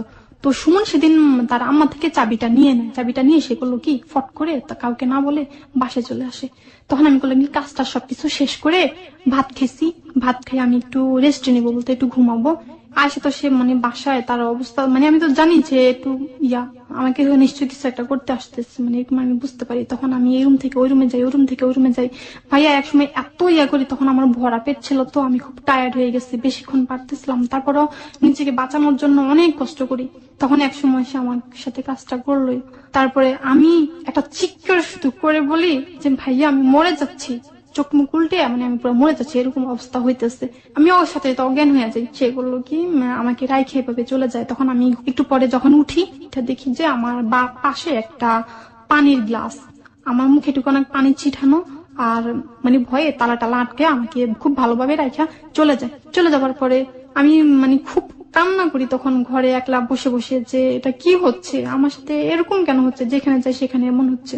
তখন আমি উঠে যখন দেখলাম যে আমার মানে খুব ব্লাড হচ্ছে, দেখে আমি নিজে খুব ভয় পেয়ে যাই। তখন আপনি একটু আমাকে বলবেন যে আমি প্রশ্নটা আসলে জানার জন্যই করছি এবং এটা আসলে করাটা খুব জরুরি, যে কারণে মেয়ে হওয়া বলতে আপনি যেটা বুঝেন যে মেয়েদের সাধারণত যেটা হয় যে না এটা হয় না, সেই সময়টাতে এখনো এটা হয়নি। হয়নি তখন। প্রিয় শ্রোতা, রাইট না ও যেটা বলছে যে আলা ভোলা ও অনেক কিছু বোঝে না, এই ক্রিটিক্যাল কোয়েশ্চেনটা এই জন্যই করতে হয়েছে যে ওর বয়সটাকে বের করে নিয়ে আসার জন্য। তার মানে আপনি তখন পর্যন্ত স্বাভাবিকভাবেই যে মেয়ে হওয়ার বলতে যেটা বোঝানো হয় সেটা আপনি না, হয় হননি, না তখন। এবং সেই সময়টাতে আপনার জীবনে এই রেপটা হলো। ওকে, তারপর? কয়েকদিন এভাবে যায়, যাওয়ার পরে দেখা গেল কি ভাইয়াটা আমাকে বলে যে এই আমি তো অনেক গাছে উঠতে পারতাম, যে কোনো গাছে উঠতে পারি। তখন তাদের বাসায় মানে একটা গাছ ছিল কাঁঠাল গাছ, তুই আমাকে গাছ থেকে ওটা মুচি পাইটা দিত, আমি লবণ মরিচ দিয়ে খাবো, এটা বললে আমি করি কি গাছে উঠতে চাই। তো ভাইয়া তখন আমি যখন পা বাড়াই তখন আমি খুব ব্যথা পাই, আমি উঠতে পারি না গাছে। তখন আমাকে বলে কি ব্যাপার, কি হলো, গাছে উঠ, আমাকে পায়রা দে। তখন আমি পারবো না। বলে কেন পারবি না, আপনি তো জানেন আপনার জন্য তোমার এই অবস্থা আজকে। আমি এখন আগের মতো কুতকুত খেলতে পারি না, লাফাইতে পারি না, দৌড়াইতে পারি না, স্বাভাবিকভাবে চলতে পারি না। আপনি এটা তো বললেন, তার আগে আপনি আমাকে বলেন যে ওই যে ঘটনাটা ঘটলো, এই ঘটনা ঘটার পরে আপনি সুস্থ হলেন কিভাবে? ওখান থেকে ওঠার পর আপনি কি দেখলেন? দরজাটা বন্ধ ছিল, তারপর কাকে গিয়ে বললেন? কোন ধরনের ওষুধ পেলেন কিনা? না কিছু পাইনি আমি। মানে নিজেকে সামলাতে খুব কষ্ট হচ্ছে। মানে কষ্ট হলো বলে আমি যখন একটা চিৎকার করার সাথে সাথে আমাকে ছেড়ে দিচ্ছে। আমি যখন ওনাকে বলছি যে আপনি তো আমার এই অবস্থা করছেন, তখন এভাবে দেখা যায় কি আস্তে আস্তে ছেলেটা আমার প্রতি মায়া লেগে যায়। মায়া লেগে মানে উনি বুঝতে পারে যে আমার এর আগে কখনো কারোর সাথে এই ধরনের সম্পর্ক হয় নাই। তো উনি এর আগে আমাকে জিজ্ঞেস করছে যে তোর কি এর আগে কখনো কারোর সাথে এমন কোনো ইয়া হয়েছে? আমি বলি যে না, হয় নাই। বলে আচ্ছা ঠিক আছে। তো এরপরে হয়েছে কি আস্তে আস্তে ছেলেটা আমার প্রতি মায়া পড়ে যাচ্ছে। একদিন হলো কি ভাই আমাকে জিজ্ঞেস করে যে আচ্ছা আখি, তোকে একটা কথা বলতে চাই, সেটা হচ্ছে আমি তো তোর ক্ষতি করছি, আমি যদি তোকে পুষিয়ে দিই সেটা কি হবে না? বলি পুষিয়ে দিবেন মানে কি কি বোঝাতে যাচ্ছেন, বুঝি না আমি। বলে তুই বুঝিস না? আমি বলি না, আমি বুঝি না কিছু। তখন আমাকে উনি একটা কথা জিজ্ঞেস করলো, বলে আচ্ছা মেয়েদের একটা সমস্যা হয়, সেটা কি তোর হয়? কি সেটা বুঝি না তো, কি এটা কি বোঝাতে যাচ্ছেন?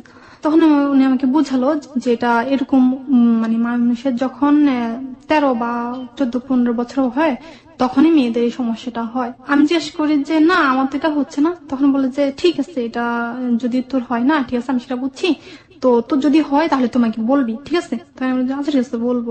হইলে কিভাবে কি করতে হবে, কিভাবে কি না করতে হবে, এগুলো এইভাবে বলে। আচ্ছা, এই জাতীয় যে এডুকেশনের ব্যাপারটা বা আপনাকে যে বলার ব্যাপারটা, এটা যে ফ্যামিলিতে ছিলেন ওই মহিলা কি কখনো বলেছে, বা এই বয়সে জিজ্ঞেস করতো কিন্তু আমি বুঝতাম না তো। ওই মহিলা জিজ্ঞেস করতো আপনাকে? হ্যাঁ। জিজ্ঞেস করতো, আপনি কি বলতেন? কিন্তু আমি বুঝি না কিছু, খালা কি এটা আমি বুঝি না তো। আপনাকে কিছু বলতো না? না, কোনো আমাকে আইডিয়া দিত বলতো না? যে যদি হয় তাহলে আমাদেরকে বলিস, আমরা তখন বুঝিয়ে দেবো, যেহেতু তোর এটা হয় না এখনো তুই কিছু বুঝবি না। মানে সুমন যেভাবে বললো। ওভাবে বলতো?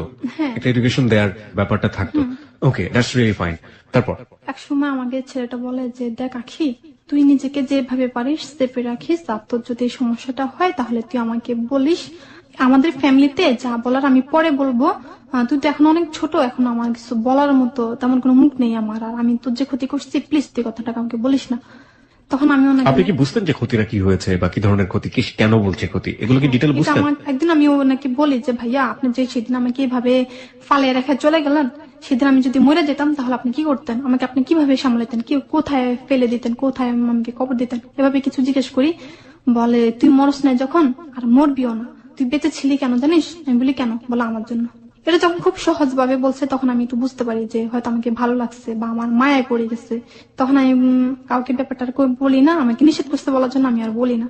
বলছে আচ্ছা ঠিক আছে। দেখা গেছে এরপর অনেকবার সুযোগ হয়েছে ভাইয়া যে ও আমার সাথে ইচ্ছে করলে আরো করতে পারতো, কিন্তু তারপর আর করে নাই। তখন একদিন বাসায় তাও কেউ ছিল না, তখন আমাকে বলে যাখি আমি যদি আজকে তোর কাছ থেকে সেই সুযোগটা চাই দিবি আমাকে?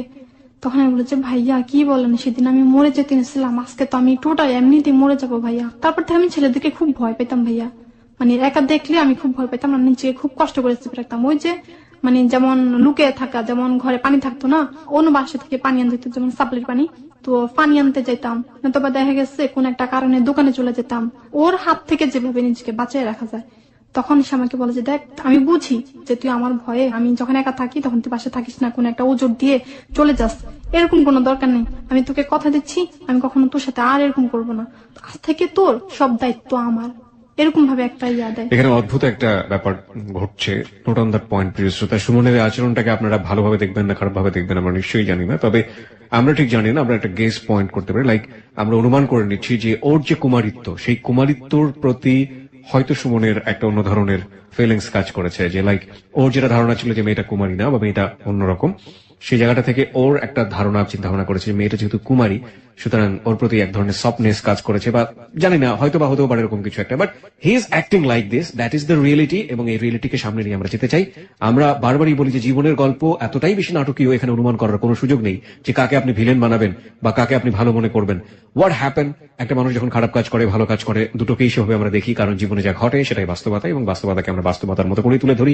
সেটা কখনো কখনো সুপার ক্লাইম্যাক্স, কখনো কখনো একেবারেই ক্লাইম্যাক্স না, কখনো কখনো শান্ত নদীর মতো, একেবারে স্রোতহীন একটা নদীর মতো বয়ে যাওয়া একটা জীবনের গল্প। কিন্তু এট দ্য এন্ডে গিয়ে আমরা কিছু শিখি, সেই শেখার জন্য আপনাদেরকে একেবারে জীবনের গল্পের শেষ পর্যন্ত অপেক্ষা করতে হবে। তারপর অনেকদিন পরে তার বড় ভাইয়ের একটা গার্লফ্রেন্ড বিয়ে করবে, সবাই জানে তার ব্যাপারটা, গার্লফ্রেন্ডকে নিয়ে আসে বাসায়। তো সেদিন বাসায় অনেক মানুষ ছিল, দেখা গেছে যে যার মতো যেখানে পাশে ঘুমাইছে, তো আমি ঘুমানোর কোনো জায়গা নেই। আমাকে খালা এক সময় বলে যে আখি তুই তো ছোট মানুষ, যা তুই তো সুমন ভাইয়ের কাছে গিয়ে ঘুমা। তখন আমি বলেছি না আমি সুমন ভাইয়ের কাছে ঘুমাবো না। বলে কেন কেন ঘুমাবি না? তাই আমি বলি যে আমি তো ঘুমের ভিতরে মানে গড়াগড়ি করে বেশি, ভাইয়া তো খুব রাগি, দেখছে কখন আমাকে ধরে একটা থাপ্পড় মারে গিয়ে বলবে, এই জন্য আমি ঘুমাবো না। কিন্তু আমি তারপরে ওনাকে বলি নাই কিছু, যেহেতু এখন আর আমার সাথে এরকম কিছু করছে না বা করবে না কখনো, এটা ওকে বলছে। ওকে। তো আমাকে বলে যে মামা, ওনাকেও মামা বলি, খালার হাজবেন্ড যিনি ওনাকেও মামা বলি। মামা আমাকে বলে যে আচ্ছা ঠিক আছে, আখির যাতে কোথাও ঘুমানোর কোনো জায়গা নাই, ঠিক আছে তাদেরকে আমাদের বিছানায় নিয়ে চলো, মানে খালাকে বলে। তখন খালা বলে আচ্ছা ঠিক আছে, হয়ে গেল। তো এরপর আমাকে নিয়ে গেল। তো এক সময় হয় কি যে মানে রাতে 2:30 বাজে, তখন ঘুমাইছে কিভাবে, খালা ঘুমাইছে এক পাশে, আমাকে অন্য পাশে, আর সে মামা মাঝখানে ঘুমাইছে। তখন এক সময় আমি দেখি যে আমি তাও ঘুমের মধ্যে এভাবে দেখতে পারি যে মামা কোন এক সময় খুব অসম্মান ভাবে আমাকে ধরে ঘুমিয়ে আছে। তখন আমি বলছি হয়তো ঘুমের তালে এভাবে আসছে, আচ্ছা ঠিক আছে হ্যাঁ একটু লাড়াচাড়া দিই তাহলে হয়তো চলে যাবে, এই মুসোটা। তো আমি যখন একটু লাড়াচাড়া দিই, ফট করে হাত সরার ফেলে আমার গা থেকে। এক সময় আমি বুঝতে পারি যে উনি ইচ্ছে করে করছে, কারণ একটু পর পর আবার আসছে, একটু পর পর আবার আসছে। আমি যতবার মানে বাধা দিই বা হাত সরে দিই আমার গা থেকে, একটু পর আবার মানে দেখি একই অবস্থা। ওই একই বিছানায় তো ওনার স্ত্রীও ছিল। হ্যাঁ ছিল। তখন আমি ওনাকে একসময় বলি, মানে খুব খারাপ ভাষায় বলি আমি যে এখানে আমি এইভাবে বলি যে আপনার তো ওই পাশে ওয়াইফ আছে, ওনার কাছে না গিয়ে আমার সাথে এরকম করতেছেন কেন? ভাইয়া বিশ্বাস করবেন, উনি আমাকে বলে কি যে প্রতিদিন এক তরকারি খেতে ভালো লাগে না। ভাইয়া এই কথাটা যখন আমাকে বলে মানে এত খারাপ লাগে ভাইয়া, বিশ্বাস করবেন, মানে কি বলে মানুষের সাথে তরকারি। ওনার স্ত্রী কি তখন ঘুমিয়েছিল? হ্যাঁ ঘুমিয়েছিল। উনি জোর করে আমাকে মানে মুখে চাপ দিয়ে ধরে রাখে, তারপরে মানে কিভাবে যেন আমাকে খুব মানে সামনে। আর অন্যদিকে ভাইয়া আমার হচ্ছে কি, আমি মান সম্মানের ভয়ে চিল্লাচ্ছি না, যেহেতু বাসা অনেক বাড়ি মানুষ, ভর্তি লোকজন। বাড়ি ভর্তি লোকজন। তখন এক সময় সে তার এই যে সিনেটা আছে না, এটা আমার মুখের কাছে ছিল। আমি এক সময় করি কি জিত করে তাকে এখানে একটা কামড় মারি, তো সে আমাকে ছেড়ে দেয়। তখন আমি ওনার কাছ থেকে উঠে চলে আসি, বিছানা থেকে নাইমা চলে আসি। আমি করে কি মানে না যাওয়ার জন্য বাধা দেয়, আমার হাতের মধ্যে ধরলে আমি করি কি আবার ওনার হাত ধরি, আমার জিত যে আমি আরেকটা কামড় দেবো। তখন আমাকে ছেড়ে দিলে আমি করি কি দরজা খুলে চলে আসে, কিন্তু মেন গেট তালা মারা। আর আরেকটা কথা হচ্ছে এত রাত আমি এখন যাবো কোথায়, রাতে তখন ওনার স্ত্রী তো পাশে ছিল, চাইলে তো ওনাকে জাগিয়ে তুলতে পারতেন। জায়গায় নেই। আমি চলে আসছি রুম থেকে। তখন আমার ইচ্ছা যে এখানে আস্তে আস্তে ছেলেটার প্রতি আমার একটু একটু ভালো লাগা জমছিল, আর অন্যদিকে এই লোকটা আমার সাথে এই আচরণ করতেছে, ধুর আমি এখানে থাকবো। আমি একটু জানতে চাই আপনার কাছে বেডের পজিশনটা কি ছিল, লাইক উনি মাঝখানে ছিলেন, ওনার স্ত্রী বাম পাশে ছিল, আপনি ডান পাশে ছিলেন, ব্যাপারটা কিরকম? নাকি সাধারণত যেটা হয় উনি মাঝখানে ছিল, ওনার স্ত্রীটা পারমিশন দিয়েছিল? না না, উনি ঘুমাচ্ছে, উনি ওনার ঘুম খুব না, ভারী ছিল। সাধারণভাবে একজন সচেতন স্ত্রী হলে যেটা করতে পারতেন যে উনি আপনাকে আপনার পাশে রাখতে পারতেন, লাইক উনি মাঝখানে আছেন, আপনি ওনার ডান পাশে ঘুমোচ্ছেন, ওনার হাজবেন্ড ওনার বাম পাশে হতে ঘুরেছেন। পারে তারা এইভাবে ঘুমাইছে, কোন এক সময় হতে পারে উনি এইভাবে কোন রকমে চলে আসছে, তাদের হাজবেন্ড ওয়াইফের ব্যাপারে সেটা অন্য ব্যাপার, এরকম তো হতে পারে। মানে বাই দ্য ওয়ে উনি যেটা করেছেন যে ওনার হাজবেন্ডকে আপনার পাশে শুতে দিয়েছেন, এবং প্লাস হচ্ছে উনি নিজেও শুয়েছেন, কিন্তু উনি ঘুমাচ্ছেন। কি ভাইয়া তাদের পরিবেশটা একটু অন্যরকম ছিল। কি আমি আপনার একটু ইয়া দিই, মা বাবা ভাই বোন তারা একজন একজনের সামনে মানে কিছু কথা বলতেছে, মানে এটা চিন্তা করে না যে কার সামনে কি বলতেছি, মানে তার ইয়াটা ছিল খুব খারাপ বলতে মানে তাদের কারো কোনো ইয়া করতো না, যে যেভাবে পাচ্ছে সেভাবে বলছে। বাবা কি করতেন? বাবা যিনি আপনার সাথে ধরনের কাজটা করলেন রাতের বেলা, পেশায় কি করতেন? পেশায় কি? উকিল ছিল একজন। পেশায় তিনি একজন অ্যাডভোকেট ছিলেন।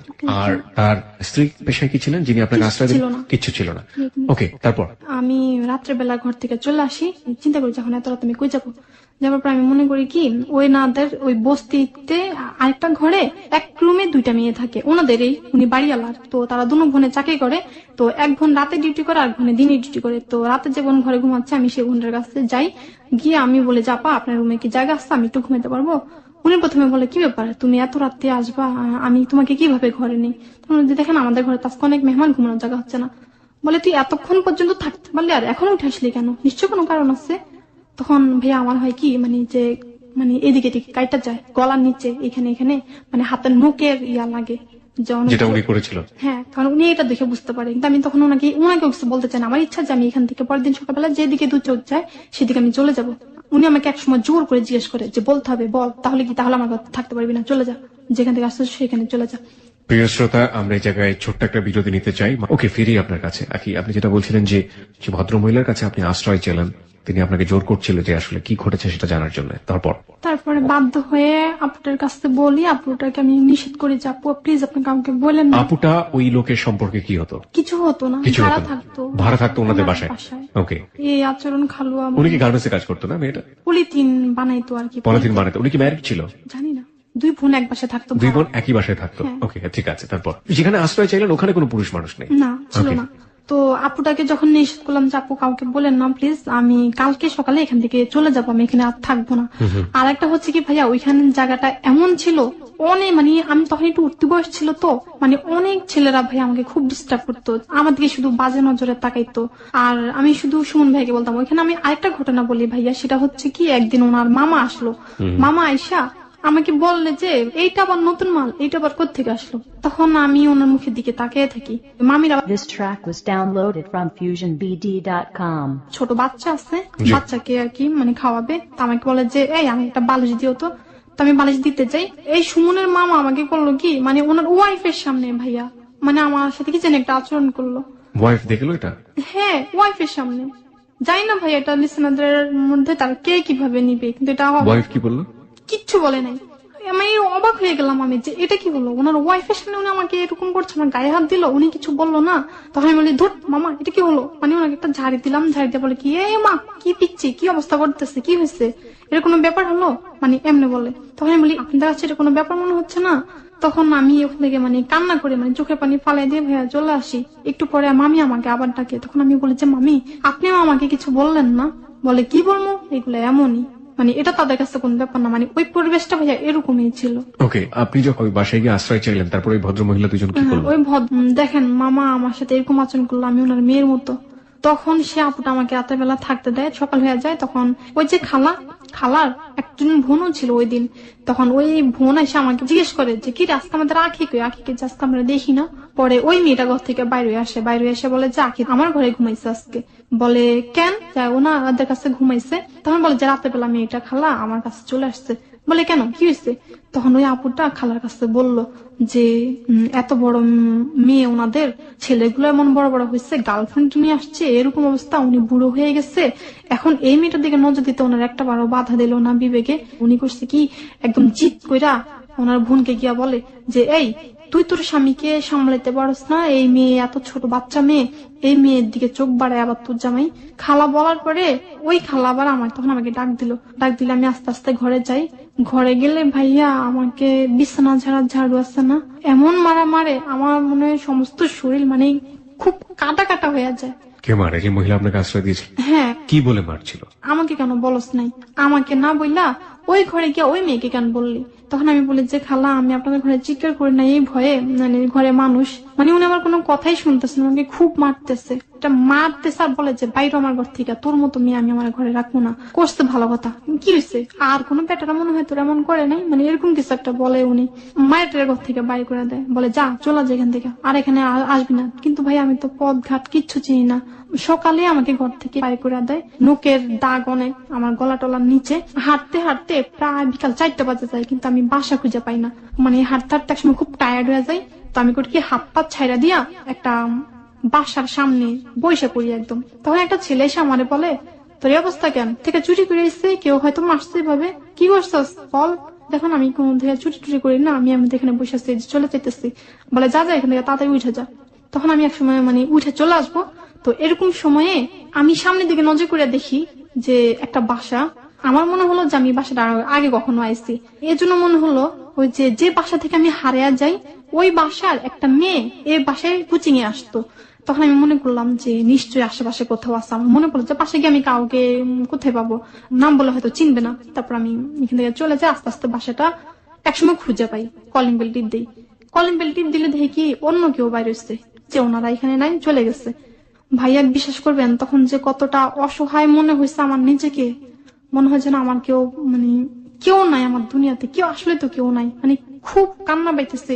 আর আমি সিঁড়ির নিচে বসে মানে এমন ভাবে কান্না করতেছি, মানে চিল্লে কাঁদতেছি। অনেক মানুষ আমাকে দেখতে আসছে, বলে এই মেয়েটা কে। তখন বলতেছি, কেউ বিশ্বাস করতেছে না, সবাই আমাকে চোর চোর বললাম, মানে নানান মানুষ নানান ধরনের কথা বলতেছে, কই থেকে আসছে কি বলে না বলে। তখন একসময় বলে এটা ধরে পিটা, মানে এইভাবে খুব ইয়া করতেছে। তো তখন আমি খুব হাতে পায়ে ধরে বলে যে বিশ্বাস করেন আমি চোর না, আমি এখানে কাজ করতাম, আমি হারিয়ে গেছি, এখন আমি অনেক কষ্ট করে। বলে তা হারিয়ে গেছে তো এতদিন পর কই থেকে আসছিস? তখন আমি বলি যারা আমাকে জোর করে নিয়ে গেছিল ওইখান থেকে আমি অনেক কষ্ট করে এতদিন পর পালে আসছি, তারা কেউ বিশ্বাস করতেছে না। তখন আবার হইলো কি, তাদের পাশের ফ্ল্যাটে আরেকজন ছিল, ওটা ছিল ওই আপুর বান্ধবী। সে আয়সা দেখছে আমাকে, দেখে চিনছে, দেখে বলে এই মেয়ে এতদিন পর কোত্থেকে আসলি তুই, যে কই ছিলি, কোথা থেকে আসছো এখন, এগুলা জিজ্ঞেস করে। তখন আমি তাদেরকে মিথ্যে বলি। মিথ্যাটা হচ্ছে এটা বলি যে তারা আমাকে জোর করে নিয়ে গেছে, গাড়িতে উঠে আমি অজ্ঞান অবস্থায় গেলাম, এরকম কিছু একটা বলে তখন ইয়ে করি। কারণ এজন্য যে যদি আমাকে মারে বা যদি আমাকে কোনো কিছু বলে, এর জন্য আর কি তখন একটা মিথ্যে বলছি। তবে আজ সত্যটা বলতেছি যে আমাকে জোর করে আমি স্বেচ্ছায় গেছি, ও যে আমাকে লোভ দেখে নিয়েছে। কতদিন পরে আপনি ওখান থেকে বের হলেন? প্রায় 1.5 বছর পর। 1.5 বছর পরে। জি। এবং কতদিন যাবত আপনার বাড়ির সঙ্গে যোগাযোগ নেই, মাকে দেখেন না? এই তো 1.5 বছর পর। তো সব মিলিয়ে মার সঙ্গে 1.5 বছর দেখা হয় না, আচ্ছা, প্রায় 2 বছর। প্রায় 2 বছরের মতো। আসলে ওর কাছ থেকে হিসেব বের করাটা খুব মুশকিল, কারণ বুঝতেই পারছেন যে 10 থেকে 11 বছরের বাচ্চা, এবং ও বলছে আমি আলা ভোলা ছিলাম, আমি কিছু বুঝতাম না, আমার জীবনের রিয়েল ফ্যাক্ট যেগুলো ঘটেছে, অন্যায় অত্যাচার, সেগুলো আমার কাছে মনে আছে। কত সালে হয়েছে, কোন মাসে ঘটনা ঘটেছে, সাল তারিখ সন ওর কাছ থেকে পাওয়াটা খুবই মুশকিল। ওকে, তারপর? যেহেতু আপুর বান্ধবী ছিল, ওই বান্ধবীরা ফোন নাম্বার দিয়ে গেছে, যদি আমাদের মেয়েটা কখনো আসে তাহলে তোরা আমাদেরকে এই নাম্বারে ফোন করিস। তারপর তাদের বাসায় ফোন করে, ফোন করলে বাসায় নিয়ে যায়, তারপর আমাকে খবর দেয়। মা আয়সা ভাইয়া বিশ্বাস করবেন, মানে আমাকে জ্বরে ধরে কান্না করে, আর যে বলে যে মা তুই হারিয়ে গেছিস, আমি তো ভাবছি তোকে আর কখনো পাবো না, মানে আমাকে অনেক কিছু জিজ্ঞেস করে। তখন তারা সবাই যখন আমাকে জিজ্ঞেস করলো যে তোকে কিভাবে কে নিচ্ছে, মানে এগুলা যখন জিজ্ঞেস করে, আমি তখন মানে এত কিছু কিভাবে বলবো, তখন আমার এত কথা বলার মতো তেমন কোনো ইয়া ছিল না। তখন আমি বাধ্য হয়ে মিথ্যেটাই বললাম যে তারা আমাকে জোর করে নিয়ে গেছে, আমি কিছু বলতে পারবো না, ওকে, এটাই বলছি। তারপর? তারপরে মা আমাকে নিয়ে গেল বাড়িতে। তারপর দেখা যায় বাড়িতে কিছুদিন থাকার পরে দেখা গেল মা আমাকে, তাও সংসারের হয়তো অভাবে মাও মানে আমাদেরকে খাওয়াতে পারছে না, দেখতে পারছে না, এজন্য মা আমাকে চিন্তা করলো যে আরো একটা বাসায় কাজে দিবে। তখন আমি মায়ের সাথে খুব খারাপ ব্যবহার করি, যে আপনি কেমন মা, আপনাকে এমন ধরনের বললাম যে জায়গায় জায়গায় আমাকে এভাবে ধর্ষণ করা হয়, এভাবে এমন কিছু হয়, মানুষের লাভ তুষ্টা খাই আসতেছে, এ পর্যন্ত আপনার একটু দয়াময় হয় না, আপনি তাহলে কাজে যান, হ্যাঁ আমি আর কোনো জায়গায় কাজ করতে যাবো না, মানে মার সামনে এইভাবে খারাপ কাজ করি। তো আমি বলে যে দেখুন আমার মনে হয় এমন, আপনাকে যদি কেউ 1000-500 টাকা দিয়া বলে আমাকে দেওয়ার জন্য, কেউ আমাকে নিয়ে মজা করবে, আনন্দ ফুর্তি করবে, আপনি মনে হয় সেটাও পারবেন, আপনি তেমন মা। এরকম আপনি ভাবে মাকে আপনি করে বলতেন? হ্যাঁ আপনি করে বলতাম। আমি তখন এইভাবে রাগের চলে খুব খারাপ কথা বলি। তো মা খুব কষ্ট পায় আমার কথায়, যে আমার বড় মেয়ে কখনো আমাকে এইভাবে বলে না, আর তুই এভাবে বলছিস, তুমি কি রুজি করে কয়দিন খাওয়াইছিস। তখন মায়ের প্রতিও আমার খুব একটা ইয়া ছিল না, যেহেতু মা কখনো আমার কষ্টটাকে বুঝতে চায় না, বাড়িতেই থাকবো, না খেয়ে থাকবো। তখন আমি তো প্রায় 1 থেকে 1.5 বছরের মতো বাড়িতে থাকি। মা আমার সাথে তখন অনেক খারাপ ব্যবহার করে ভাইয়া, এত খারাপ ব্যবহার করে যেটা আসলে বলার মতো না। একসময় এমন দেখা যায়, তখন আমার বড় বোনও মামার বাসায়, আমার বড় বোন কাজ করতো আগে, তো একসময় আমার সে বোনটারও বিয়ে হয়ে যায়।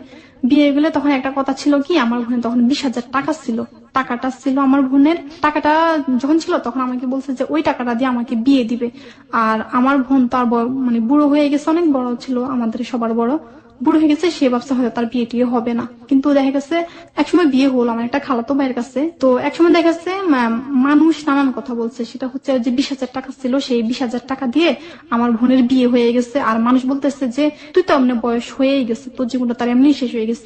আমার আবার মেজু খালার ছেলে আমার বড় খালার মেয়েকে বিয়ে করছে, তো বড় খালার মেয়ে আবার মরে গেছে, তাদের অনেক ছোট ছোট বাচ্চারা ছিল, তো এই বাচ্চাদেরকে সামলানোর জন্য আমার বোনকে আর কি বিয়ে করতে হলো। মানুষ আর কি এভাবে বলতো নানান কথা, যে তোদের জীবনটা তো এমনি গেছে, এখন এই যে ছোট মেয়েটা আছে আখি, তাকে তো বিয়ে দিতে হবে, তুই যে সব টাকা নিয়ে নিলি, মেয়েটাকে আমরা কিভাবে বিয়ে করবো, আমরা কত সাহায্য করব। বলার পরে আমার মা আর বোন বলে কি আমি নাকি মানুষের কাছে এটা সেটা বলতাম। তখন আমি বলছি কি আশ্চর্য, এগুলো কোন ধরনের কথা, আমি মানুষকে কি বলবো, আর নিজের বিয়ের কথা আমি নিজে বলবো। তখন আমি একটু একটু বড় হয়, তখন ওই যে বলে মানে মেয়েদের যে একটা সমস্যা হয় সেটা আমার তখন হতে থাকলো। এতই খারাপ আচরণ করে মা আমার সাথে, তখন আমার জিদ হলো মায়ের উপর যে ধুর বাড়িতে থাকবো না, এখন থেকে আমি নিজের মতো নিজে চলবো। আর তখন একসময় আমি করি কি, বাসা থেকে আমি পালিয়ে চলে যাই মাকে না বলা। সেটা আমি গেলাম কোথায়, একজন ভদ্র মহিলা, ওনার ফোন নাম্বার আমার কাছে ছিল, আমি ওনার সাথে যোগাযোগ করে ওনার বাসায় চলে গেছি। তখন আমার মানে প্ল্যানটা এমন ছিল যে আমি কাজ করব, কাজ করে আমি নিজের পায়ে নিজে দাঁড়াবো, তারপর আমি বিয়ে করব। আবার মা আমাকে আরেকটা কথা বলতো, সেটা হচ্ছে কি, আমার যে 20,000 টাকা আছে বড় মেয়ের, এই টাকাটা দিয়ে আমি কখনো, তুই আশা করিস না যে তোকে আমি বিয়ে দিব, তুই কখনো জামাইয়ের আশা করিস না আমার কাছে, মানে এই টাকা থেকে আমি তো কখনো তোকে বিয়ে করবো না। কত টাকা এটা? 20,000 টাকা ছিল, এই টাকা দিয়ে আমার বড় বোনের বিয়ে হয়ে গেছে। বড় বোনের বিয়ে কার সঙ্গে হয়েছিল, কি করতে আমার চেয়েছিল, খালাতো ভাইয়ের সাথে। কি করতো সেই ছেলে? সিএনজি চালায়। সিএনজি চালাতো। হ্যাঁ। 20,000 টাকা দিয়ে বিয়ে হয়ে গেল। বিয়ে হয়েছে, ওনার অনেকগুলো বাচ্চাও আছে। আচ্ছা, তারপর? তারপরে আমার এক সময় জিদ হলো যে ঠিক আছে আমি তাহলে নিজে পেয়ে নিজে দাঁড়াবো, আমি গার্মেন্টস কাজ করব। তখন ভাইয়া আরেকটা কথা বলি, সেটা হচ্ছে গ্রামের মানুষ ভাইয়া এমনিতেই বলে যে গার্মেন্টস যে মেয়েরা কাজ করে সেই মেয়েরা কখনো ভালো হয় না, ছেলে মেয়েরা একসাথে কাজ করে, এই হয়েছে সে হয়েছে, মেয়েরা 10টা মেয়ে যেভাবে চলে একটা মেয়ে দেখে দেখে সে খারাপই হয়ে যায়, এরকম কিছু একটা বললে তখন আমি বলি যে মেয়েরা মনে হয় সত্যি এমন খারাপ হয়ে যায়, আমি তাহলে মানে গার্মেন্টস কাজ করব না, আমি ভালো হতে চাই, খারাপ হতে চাই না আমি। তখন আমি বলি যে আমি ভিক্ষা করে খামো, তবু আমি গার্মেন্টস কাজ করবো না। আমার মনে হলো কি ভাইয়া জানেন, আল্লাহ পাক তখনই আমার এই কথাটা কবুল করে ফেলছে। মানে আমি শত চেষ্টা করি আমার গার্মেন্টস যাওয়াই হয় না। তো এরপর আমি করি কি, যে পাশে আমি যাই, ওই যে বললাম বাড়ি থেকে আমি পালিয়ে গেছি, পালিয়ে সে ঝর্ণান্টির পাশে আমি কাজে যাই। কাজে গেলে ওইখানে আমার ইচ্ছা ছিল যে মাস কানিকের টাকা যদি জমা করি তাহলে আমি ওই টাকাটা দিয়ে গার্মেন্টসে ভর্তি হয়ে যাব। ওইখানে গিয়ে আপনার মার কাছে ফোন করি যে মা আমি অমুক জায়গায় আছি, আপনি আমার জন্য চিন্তা করেন না। তখন মাও খুব রাগ হয় যে আমার কাছে না বলে গেছিস। তখন আমি একসময় বলি যে বেশি কথা বলেন না, আপনার জ্বালাতনে আমি কিন্তু বাড়ি থেকে পালিয়ে আসছি। যখন 4-5 মাস হয়, কিছু টাকা জমা হয় আমার, তখন আমাদের বাড়ির অন্য একজন মহিলা আমাকে ফোন করে বলে যে তোর মার খুব অসুখ, আমাদের কিছু টাকা লাগবে, তোর মাকে চিকিৎসা করতে হবে। তখন মার জন্য খুব খারাপ লাগে, আবার টাকাগুলো বাড়িতে মাকে দিয়ে দিই, মা চিকিৎসা হয়। তো টাকাগুলো সব বাড়িতে দিয়ে দেওয়ার পরে একটা মোবাইল কিনি আমি। তখন আমি প্রথম মোবাইল ইউজ করি, একটা চুরি করে, ওই আন্টিকে আমি বলি না। তখন এইভাবে ওইখানে থাকা অবস্থা একটা ছেলের সাথে আমার ফোনে যোগাযোগ হয়, কথা হয়। সে ছেলেটা হচ্ছে আমার যে বড় বোনের জামাইয়ের বাড়ির। ছেলেটার নাম আমি এখানে বলবো না। ওইখানে থাকা অবস্থায় ছেলের সাথে সম্পর্ক হলো, কথা বলতাম। তো একসময় আমার বোন আমাকে আমাকে বলে যে তোর জন্য একটা সম্বন্ধ দেখছিলাম, ছেলেটা খুব ভালো মনে হচ্ছে, তুই এক কাজ কর বাড়িতে চলে আয়। বাড়িতে গেলাম, বাড়িতে গিয়ে তার সাথে মানে দেখা করলাম। তখন ছেলেটাকে দেখে ভাইয়া সত্যি কথা যেটা আমার কাছে ভালো লাগে নাই, সেটা হচ্ছে কি ছেলেটা আমার সমান। মানে তাকে ছেলে হিসেবে ভালো লাগতো, কিন্তু যখন যদি তাকে আমার নিজের মানুষ হিসেবে নেই তাহলে এটা আমার কাছে ভালো লাগবে, স্বামী হিসেবে ভালো লাগতো না, ভালো লাগবে না, এরকম কিছু একটা। তখন আমি করলাম কি, তাকে আর কিছু বলি নাই, এইভাবে ইয়ে হয়ে যায়। তখন আমার বোন ওই যে ছেলেটাকে আমার দেখে, তো ছেলেটা আমাকে দেখতে আসে। আমার ইয়ে হলো কি, আমি তো ছোটবেলা থেকে এর পর্যন্ত মানুষের লাথি উষ্টা খাইতে খাইতে পর্যন্ত আইছি, আমার আর মানুষের বাসায় কাজ করতে ভালো লাগে না। তো যে ছেলেটা আমাকে দেখতে আসছে তাকে আমার ভালো লাগা লাগবে না, আমাকে পছন্দ হইলেই হয়েছে, তাকে আমি বিয়ে করব। সেটা হচ্ছে কি আমার নিজের সুখের আশায় ভাইয়া। জি। ছেলেটা আমাকে দেখে আমি বুঝলাম ছেলে আমাকে পছন্দ করছে। এর আগে ছেলেটা আমাকে বলছে যে সে নাকি এর আগে একটা বিয়ে করছে, সেই মেয়েটার অন্য কোনো ছেলের সাথে সম্পর্ক ছিল, মেয়েটা এই জন্য তাদেরকে ছেড়ে চলে গেছে। বিয়ের পর আমি জানতে পারি সে এর আগে আরো 2টা বিয়ে করছে, দুটোটা বউটা চলে গেছে। সেটা এক কথায় আমি বুঝাবো যেটা আমি দাম্পত্য জীবনে আমি অসুখী ছিলাম। দাম্পত্য জীবন বলতে আপনি কি ধরনের অসুখের ব্যাপার? দাম্পত্য জীবন তো অনেক কিছু হতে পারে। ওই ছেলে মানে ওনার এটাকে আমি কি বোঝাবো, সেটা শারীরিক ভাবে অক্ষমতা ছিল, অক্ষম ছিল। জি। ওকে, একটু আমাকে বলবেন ছেলেটা কি কাজ করতো? সে কৃষি কাজ করতো। আপনার সঙ্গে বয়সের পার্থক্য কত ছিল? আমার ছেলে অনেক বয়স্ক, অনেক বয়স ছিল তার। কত বছর বয়সে আপনার বিয়ে হয়ে গেল? 18 কিংবা 19 বছর বয়স হবে। 18 বা 19 বছর বয়স, আপনি তখন সাবালিকা, আর ছেলেটার সাথে আপনার বয়সের পার্থক্য অনেক বেশি। আপনি যেটা বুঝলাম যে ছেলেটার আগে আরো 2টো বউ ছিল, এবং আপনি যেটা বলছেন যে শারীরিক ভাবে সে অক্ষম ছিল। ওকে, তারপর? তো আমি যখন বাসায় ঘরে যাই তখন সে আমাকে বলে জাহিদ তোমাকে একটা কথা বলবো। আমি বলি, কি বলবেন বলেন। তখন সে আমাকে বললো ওই কথাটা যে আমার তো এরকম একটা সমস্যা আছে, তুমি চিন্তা করো না, ঠিক হয়ে যাবে। তখন আরেকটা কথা বলি ভাইয়া, তাদের বাড়িতে যখন আমি নতুন বউ হয়ে যাই তখন কিছু মানুষ আমাকে বলে যে এই মেয়েটার এবার পায়ের মধ্যে সিওল দিয়া বান্ধিয়ে রাখে যাতে সে কোনো দিকে না যেতে পারে। তখন আমার একটা সন্দেহ হলো যে এই কথা কেন বলছে, নিশ্চয়ই কোনো কারণ আছে। তো রাতের বেলা আমার মনটা ভালো ছিল না, ভালো তো ছিল না, এর মধ্যে সে আমাকে এরকম একটা বললো ভাইয়া। তখন আমার এত খারাপ লাগছে যে আমি কি করলাম, আমি সুখের আশায় তাকে বিয়ে করলাম, জীবনে এত কষ্ট পাইছি, যার সাথে বিয়ে হলো সে এরকম, এটা তো আমি তার কাছে আশা করি নাই। সুখের লাগিয়া এ ঘর বাঁধিনু অনলে পুড়িয়া গেল। ওকে, তখন খুব কান্না পায় যে আমি কাকে বিয়ে করলাম। তো যাই হোক, ওর সাথে আমার প্রায় 2 বছরের মতো সংসার কাটাই।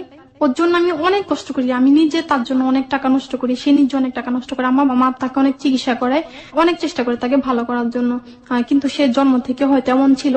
তো সে কখনো আগের ঘরে কোনো ছেলে মেয়ে ছিল না, কোনো ছেলে মেয়ে ছিল না। ছিল না। এই 2 বছরে আপনাদের কোনো ছেলে মেয়ে এসছে বা কোনো কিছু? না, তেমন কিছু ওর সাথে কখনো ভাইয়া যেটা বলে স্বামী স্ত্রীর যে একটা সম্পর্কটা হয় সেটা কখনো ওর সাথে আমার হয় নাই। 2 ইয়ার্স কখনো হয়নি? না।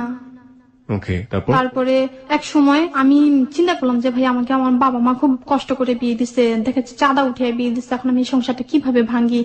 অনেক সময় যখন আমার বাবা মা দেখা গেছে আমাকে একটা চাপ দিল যে তুই কি করবি, তুই এখানে থাকবি নাকি চলে যাবি, তখন আমি করলাম কি যে ঠিক আছে চলে যাবো। আমি তাকে তালাক দিয়ে চলে আসলাম এক সময়। এরপরে আমি একটা বাসায় কাজ করি ভাইয়া, সেটা হচ্ছে কি সে হজ করতো প্রতি বছরে। ওইখান থেকে মানে আমার হাজবেন্ডের সাথে ইয়ে হয়ে যাবার পরে বাড়িতে কয়েক মাস থাকি, তাও বাড়িতে অভাবনাটার মানে বাবা মা তো আমাকে দেখতে পারতেছে বাবা না। কি চলে এসছেন মধ্যে? হ্যাঁ হ্যাঁ, এর মধ্যে তো বাবা আসছে। কতদিন পরে আসলো জীবনের প্রথম দেখলেন ওই বাবাকে? যে আমি হারিয়ে গেছি, আমার হারানো বিজ্ঞপ্তি পাইছে উনি রাজশাহী থেকে, তখন আমার বাবা আসছে বাড়িতে। জীবনের প্রথম বাবাকে দেখলেন তখন আপনার বয়স কত? 12 বছর বয়স। 12 বছর বয়সে বাবাকে দেখলেন। বাবাকে জিজ্ঞেস করেনি যে দিন কোথায় ছিল? জিজ্ঞেস করছে, তো কি বলেছে উনি? বলছে যে আমি রাজশাহী ছিলাম, এরকম মানে। উনি কি আরেকটা বিয়ে করেছিল ওখানে? হ্যাঁ, ওখানে আরেকটা বিয়ে আরেকটা করেছিল। সংসার। ওকে, হ্যাঁ, আপনার স্বামীকে আপনি তালাক দিলেন, তালাক দেওয়ার তালাক পরে দেওয়ার পর আপনি আমি- আরেকটা বাসায় কাজ শুরু করলেন। তো আমি আরেকটা বাসায় কাজ করতে চাই, সেটা হচ্ছে ঢাকা ধানমন্ডির কথা বলছি। উনি এত ভদ্র মানুষ ছিল ভাইয়া, ওনাকে সবাই খুব ভয় পাইতো। উনি অনেক কোটিপতি ছিল। কি করতেন উনি? ওনার অনেকগুলো গ্যাস পাম্প আছে। গ্যাস তারপর পাম্প আছে। উনি কি জানি করে সেটা আমি জানি না, মানে অনেক বড় ওকে, বিজনেস businessman। বিজনেস করেন। আচ্ছা, ঠিক আছে, ওকে। তো উনি প্রতি বছরে হজ করত। তো একদিন ওনাদের বাসায় যা একটা মেয়ে ছিল, সেই মেয়েটার নাম ছিল পপি। মেয়েটাকে আর আমাকে 2টা জামা বানিয়ে দেয়। সেটা হচ্ছে কি আমাদের দুজনের জামা, আমারটাকে ওর মেয়েটার খুব পছন্দ হয়ে যায়। তখন আমি করলাম কি, জামাটা বানিয়ে আনানোর পর আমি বলি যে ঠিক আছে পপি, দেখতো তোর থেকে আমার জামাটা কত সুন্দর। মানে এটা বললে সে খুব রাইগা যাইতেছে, এমনিতে আমার জামাটা তার পছন্দ, তার ভিতরে আমি তাকে খুব খেপাচ্ছি। তখন আমি করলাম কি, খুব সাজুগুজু করলাম, সাজুগুজু করে মেয়েটাকে আমি ছাদে যাবো, খেপাবো, এরকম কিছু একটা। তখন হইলো কি, ছাদে যাইতেছি, এমন সময় সে ভদ্রলোকটা বাসে চলে আসলো। তখন বিকাল বেলা সবাই ঘুমাচ্ছে, আর এমন সময় এসে লোকটা আমাকে মানে দেখতেছে যে মানে কি ব্যাপার, তুই এত সাজুগুজু করে কই যেতেছিস। তখন আমি বলি যে ভাইয়া ছাদে। বলে ছাদে যাওয়া দরকার নেই, আমি এক কাপ চা খাবো, আমাকে চা বানিয়ে দেবো। আমি বলি মামা আপনি তো চা খান না। বলে আমি কি খাই তুই জানিস না, আমি তো কফি খাই, আমাকে কফি বানিয়ে দেয়। বলার পর ভাইয়া সেও আমার সাথে একটা দুর্বলতার সুযোগ নেয়। ওই ভদ্রলোক মানে যিনি বিজনেস করেন এবং যাকে সবাই সম্মান করে। হ্যাঁ, খুব সম্মান করে। উনি প্রতি বছর হজ করে, এত ভালো ভদ্র মানুষ সে। ওকে, ফাইন, মানে তারপর? তো এক সময় অন্যদিন আবার হয় কি, আমি আমার রুমে ঘুমিয়ে থাকি। আমার একটা অভ্যাস, আমি চিত হয়ে সবসময় ঘুমাই। আর আমাদের বাসায় যা একটা মেয়ে ছিল, সে বাথরুমে ছিল, গোসল করতেছে। এমন সময় সেও রুম থেকে বেরিয়ে এসে দেখে যে সে ভদ্রলোকটা আমাদের রুমের ভিতরে, আর আমি ঘুমিয়ে আছি। তখন মেয়েটাকে দেখে সে তাড়াতাড়ি বাইরে হয়ে গেছে। তখন মেয়েটা আমাকে তাড়াতাড়ি ঘুম থেকে ডাকে, বলে এই কি ঘুমিয়ে আছিস, দেখতো আঙ্কেল রুমে ঢুকছে, এরকম। তখন ওইখানেও কিছু আমি কান্নাকাটি করি। ওইখান থেকেও ভাইয়া কোন একটা কারণ দেখে চলে আসি। এরপরে আমি যখন বাড়িতে চলে আসি, একবার আমি বলছি আর কোথাও যাবো না, এবার বাড়িতেই থাকবো। তখন এক সময় হচ্ছে একটা বান্ধবী ছিল আমার, চাঁদপুর ছিল তার বাড়ি। সেই মেয়েটার সাথে আমার খুব ভালো একটা সম্পর্ক হয়। সম্পর্ক হইলে এক সময় আমি দেখি যে সে খুব ভালো হয়ে চলতেছে, সুন্দর মন্দ চলতেছে। তখন আমি বলি যে আপু তুই কি করিস রে? বলে আমি নাইট ডিউটি করি। আমার সাথে নাইট ডিউটি করবি? তোর নাইট ডিউটি আছে, ঠিক আছে করবো। তারপর তুমি রাজি হয়ে যায়, যেহেতু আমি খুব ভালো একটা চাকরি পাইতেছি, মানে অন্তত বাসায় কাজ করতে হবে না, মেয়েদের সাথে থাকবো, মেয়েদের সাথে চলবে, এটা আবার খারাপের কি আছে? কিন্তু আমি বুঝি নাই ভাইয়া যে নাইট ডিউটি সে কিসের কথা বলতেছে। আপনারা হয়তো অনেকেই বুঝেছেন যে নাইট ডিউটি মানেটা আসলে এখানে কি। আমরাও বুঝতে চাই, পরিপূর্ণভাবে বুঝতে চাই, তবে ঠিক রাত 1টার টাইম চেকের পর পর। প্রিয় শ্রোতা, ছোট্ট একটি বিরতি নিচ্ছি, আমরা ফিরে আসবো ঠিক রাত 1টায়। আপনারা সবাই শুনছেন close up presence hello 8920। Hello 8920 তে আজকে একজন গৃহকর্মী আখির জীবনের গল্প উঠে আসছে, যেখানে সমাজের শত শত আখিকে এভাবেই নির্যাতিত হতে হয় প্রতিনিয়ত। দে আর অলসো হিউম্যান বিং। তাদেরকে নিয়ে সভা হয়, তাদেরকে নিয়ে সেমিনার হয়, তাদেরকে নিয়ে সুশীল সমাজের প্রতিনিধিরা অনেক বড় বড় কথা বলেন। তাদের অধিকারের জন্য বিভিন্ন নন গভর্নমেন্ট অর্গানাইজেশন যারা আছে তারা কাজ করেন। এবং তারপরও আমরা পত্র পত্রিকার পাতায় বছরের পর বছর, মাসের পর মাস, দিনের পর দিন সেই একই চিত্র দেখে থাকি। কারা করছেন এই কাজগুলো? কোন ইউনিভার্সিটি টিচার, সবচেয়ে এলাকার সম্ভ্রান্ত ব্যবসায়ী, কিংবা একেবারে সমাজের সাধারণ একজন মানুষ, কিংবা আমরা বলতে পারি যে আজকে আখির মতো করে যে ঘটনাগুলো উঠে আসলো, একেবারেই বখাটে একটা ছেলে। যারা করছেন, যেভাবে করছেন, যেভাবে অত্যাচারিত হচ্ছে এই যে আখির মতো সাধারণ মানুষগুলো, গৃহকর্মী যারা ভাগ্যের নিদারুণ পরিহাসে, যাদের সম্ভাবনা থাকে ছোটবেলায় লেখাপড়া করে নিজের পায়ে দাঁড়াবে, সেই মানুষগুলো শুধুমাত্র দুবেলা দুমুঠো অন্ন, নিজের পেটের ভাত জোগাড় করবার জন্য এই যে নিজের শরীরটাকে প্রতিনিয়ত হেনস্থার শিকার হচ্ছেন, তাদেরকে নিয়েই বড় বড় কথা বলেন এই সমাজে সুশীল সমাজের প্রতিনিধিরা। কিন্তু অবস্থার পরিবর্তন কি হচ্ছে? The big question mark. আমরা ফিরে আসতে চাই রাত। ওকে, আগে ফিরি, তারপরে আপনার কাছে বলছিল যে আমি নাইট ডিউটি করি। হ্যাঁ, আপনার সাথে খুব ভালো সম্পর্ক হয়ে গেল, তারপর কি হলো? তারপরে আপুটা আমাকে বললো যে তুই করবি আমার সাথে নাইট ডিউটি। তারপরে আমি বলছি হ্যাঁ করবো। তখন তার সাথে রাজি হয়েছে, তার সাথে কাজ করতে যাব। তো এক সময় আমি বুঝতে পারলাম যে আসলে সে কোন নাইট ডিউটির কথা বলে। কিভাবে বুঝলেন? সেটা হচ্ছে কি, সে আমাকে পার্লারে নিয়ে গেল, পার্লারে নিয়ে গিয়ে সে আমাকে খুব সুন্দর করে সাজালো। Okay. সাজিয়া বললো যে, তারপর আরেকটা হচ্ছে কি, আমি যে ড্রেস গুলো পরতাম সেগুলো আমি খুব নর্মালি ড্রেস পরতাম, মানে এমন কোনো ড্রেস পরতাম না, খুব নর্মাল ড্রেস পরতাম। আর সে ওদিন করলো কি, আমাকে তার একটা ড্রেস পরতে দিল। তো তার ড্রেসটা পরে আমি গেলাম এবং সে পার্লারে আমাকে অনেক সুন্দর করে সাজাইলে সে আমাকে নিয়ে যায় একটা, যেখানে মেয়েরা কাজ করে ওখানে নিয়ে গেলে, তো যখন যাচ্ছি তখন আমি বুঝতে পারলাম, সে আমাকে তখন বলছে আরেকটা বিষয়। এর আগে বলি, সে আমাকে কিছু পার্লার থেকে বাসায় এসে যখন যাব, তখন সে আমাকে কিছু ছবি দেখাইলো। ছবিটা হচ্ছে কি, যেমন খারাপ খারাপ অনেকগুলো ছবি আছে, ওই সব কিছু ছবি দেখাইছে। ছবি দেখানোর পর ও আমাকে কিছু বুদ্ধি শিখাইলো। সে যেটা বলতে চাই সেটা হচ্ছে, আমি এখন বিশ্বাস করি যে আসলে শয়তান না বুদ্ধি সেগুলা মাথায় আসলে খুব তাড়াতাড়ি কাজ করে। তো আমি তখন বুঝলাম যে হ্যাঁ, ও যা বলতেছে তা তো ঠিকই। জীবনে কি পেয়েছি, কোনো স্বাদ আল্লাহ তো কিছুই পুরা করতে পারি নাই। তো ঠিক আছে, এখন থেকে কারো কথা শুনবো না, এখন থেকে সত্যি আমি নিজেই খারাপ হয়ে যাব, খারাপ পথে চলবো। ও যে পথে চল আমি সে পথে চলবো। ঠিক এই আছে? বুদ্ধিগুলো আপনাকে দিল? হ্যাঁ, সে আমাকে এরকম বুদ্ধি দিল। তখন আমি বললাম যে তাহলে ভালো থাকতে পারবো, ভালো খাইতে পারবো, এরকম কিছু বুঝালো। তখন আমি বলি যে আচ্ছা ঠিক আছে, করব। তখন আমি একটা জিনিস, ও আমাকে বোঝালো যে এই চাঁদপুরে যদি কেউ এরকম কোনো কাজ করতে আসে, তাহলে সে একটা, মানে আমাদের এই চাঁদপুরে একটা সিনিয়র ভাই আছে, সে সিনিয়র ভাইয়ের কাছে আগে যেতে হবে, ওর সাথে আগে কাজ করতে হবে, তারপরে অন্য কারোর সাথে। Okay. এটা সে আমাকে বুঝালো। আবার এটাও বলছে যে ওই ভাইয়ের মনটা খুব ভালো, ভাইয়াকে যদি কাজ করার পরে যদি ভাইয়াকে কেউ ভালোভাবে বলে কিছু টাকা দেওয়ার জন্য, তাহলে ভাইয়াটা দিবে, ভাইয়াটার মনটা খুব নরম। তারপর আমি বলি আচ্ছা ঠিক আছে। আর ও আমার সাথে আরেকটা কন্ট্যাক্ট করে, সেটা হচ্ছে ও আমাকে দেখা গেছে কেউ তার কাছে ফোন করবে, ফোন করলে সে আমাকে পাঠাইলে সেখান থেকে ওকে আমার টাকা দিতে হবে। তো এরকম কিছু একটা বলেও আমাকে নেয়, সেখানে নিয়ে গিয়ে সে আমাকে ওই ভাইয়াটার কাছে দেয়, ভাইয়াটার সাথে আমার কাজ করতে হবে, কাজ করলে এরপর করবে। তো দেখা গেছে সেখানে আমি গিয়ে এমন একটা পরিস্থিতিতে পড়ি, সেটা আমি কখনো ভাবি না যে তার পরিবেশটা এমন।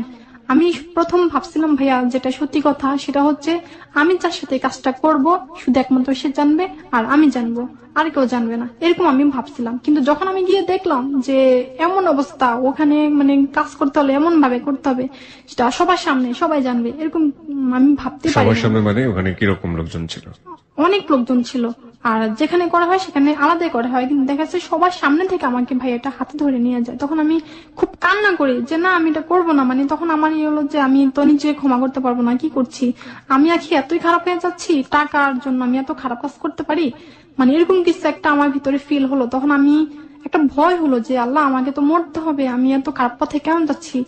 আর আমি গরিব ঘরের মেয়ে, সেটাও ঠিক, একটা চাকরি দরকার, কিন্তু এমন তো ইমার্জেন্সি আমার কোনো টাকার দরকার না, তাহলে আমি এই কাজটা এখন কেন করতেছি। মানে এটা আমার একটা ভয় হলো যে আমি, আল্লাহ পাক তো আমাকে ছাড়বে না, আমি যখন মরবো আল্লাহ পাক এর জন্য আমাকে কঠিন শাস্তি দিবে। তখন যখন ওখানে যাই কাজে, আমি এইগুলোই ফিল করতেছি মনে মনে। আর ভাইয়াটা তার প্রস্তুতি নিতেছে আমার সাথে এগুলা করার জন্য। এরপরে আমি করলাম কি, ভাইয়াটাকে অনেক কাকতি মিনতি করে বলে যে ভাইয়া প্লিজ, আমি আপনার পায়ে পড়ি, আপনি আমার সাথে এরকম করেন না, আমি সব আগে কখনো করি নাই, আমি এই মেয়েটার সাথে চলতেছি, মেয়েটা হঠাৎ করে আমাকে এখানে নিয়ে, তবে যখন আমি আসতেছি তখন মেয়েটা আমাকে বলছেন এর আগে ও আমাকে এরকম কিছু করতে হবে এটা বলে নাই। তখন সে আমাকে বলে তুই তো ইচ্ছে করে আসছস, আচ্ছা ঠিক আছে, তো আসতে আমার সাথে কাজ করতে হবে, আর আমার সাথে কাজ না করলে তুই চাঁদপুর কাজ করতে পারবি না, তোকে সব কাজ করতে দেওয়া হবে না, এরকম কিছু একটা বললে আমি মানে খুব কান্না করি। কান্না করলেও সে আমাকে ছাড়ে না, সে আমাকে অনেক মারে, তার সাথে আমার কাজটা করতে হবে, না করলে সে আমাকে মানে এখান থেকে যাইতে দেবে না। তখন এক সময় সে আমাকে বলে যে তোকে আমি এখান থেকে মাইরা তারপরে মানে যায় করে করবো, কিন্তু আমার সাথে কাজটা করতে হবে। তখন খুব করার পরে দেখা গেল আমি এক সময় তার সাথে একটা মিথ্যে বলি, সেটা হচ্ছে আমি বলি যে ভাইয়া প্লিজ আপনি আমার সাথে এরকম করবেন না, আমার একটা বাচ্চা আছে ভাইয়া, আমার বাচ্চাটার খুব অসুখ, সেজন্য আমি বাচ্চাটার চিকিৎসার জন্য আমার কিছু টাকা দরকার ছিল, এর জন্য আমি এখানে আসছি, আমি কি খারাপ কাজের জন্য আসছি, কিন্তু বিপদে পড়ে আসছে ভাইয়া, আপনি প্লিজ আপনি আমার সাথে কাজটা করেন না, আমার মেয়েটাকে আমাকে মানে বাঁচার জন্য একটু দেন। ভাইয়াকে বললে তারপর দেখা যাচ্ছে সে মানে অনেক জোর করার পরেও আমি তাকে মানে দেই না।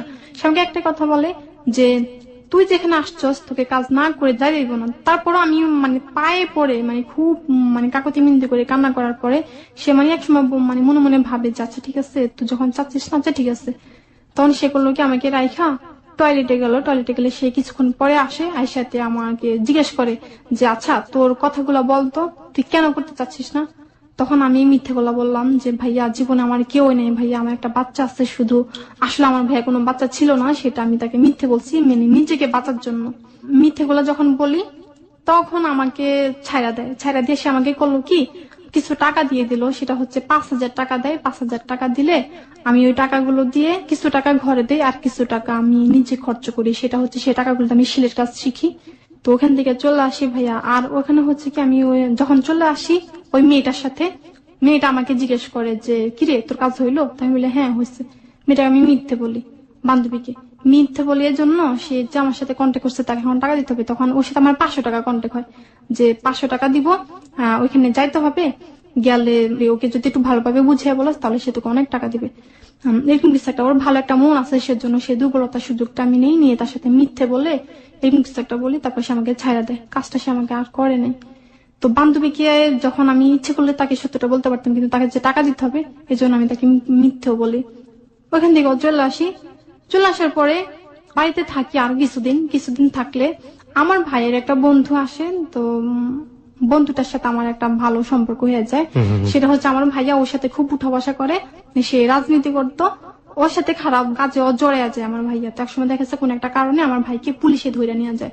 পুলিশে ধরে নিয়ে গেলে সেখানে কিছু কাজে জড়িত থাকে সেই ছেলেটার সাথে আমি মানে বন্ধুত্ব করলাম ইচ্ছে করে, যাতে সে আমার ভাইয়ের কোনো ক্ষতি না করে। আমার ভাইয়ের ও যে কাজে জড়িত ছিল সে মধ্যে আমার ভাইয়ের তার নামটা বলে দিচ্ছে, যে আমার ভাই যখন পুলিশে ধরলে জিজ্ঞেস করে যে তোর সাথে এইসব কাজে কে কে জড়িত ছিল, তখন সে সবার নাম বলে দিলে তখন সেই ছেলেটা বলে যে তুই যখন আমার নামই বলছিস আমি তো তোকে এমনি ছাড়বো না, মানে এরকম গেছে একটা জিদ করে আমার ভাইয়ের উপর। তখন এই কথাটা সে আমাকে বললে আমি তখন বলি যে আচ্ছা ঠিক আছে, আমি ওর সাথে একটা বন্ধুত্ব সম্পর্ক করি, যাতে সে মানে আমার ভাইয়ের সাথে এমন মানে কোনো আচরণ না করে, আমার ভাইয়ের কোনো ক্ষতি না করে, সেজন্য ইচ্ছে করে তার সাথে আমি বন্ধুত্ব সম্পর্কটা করি।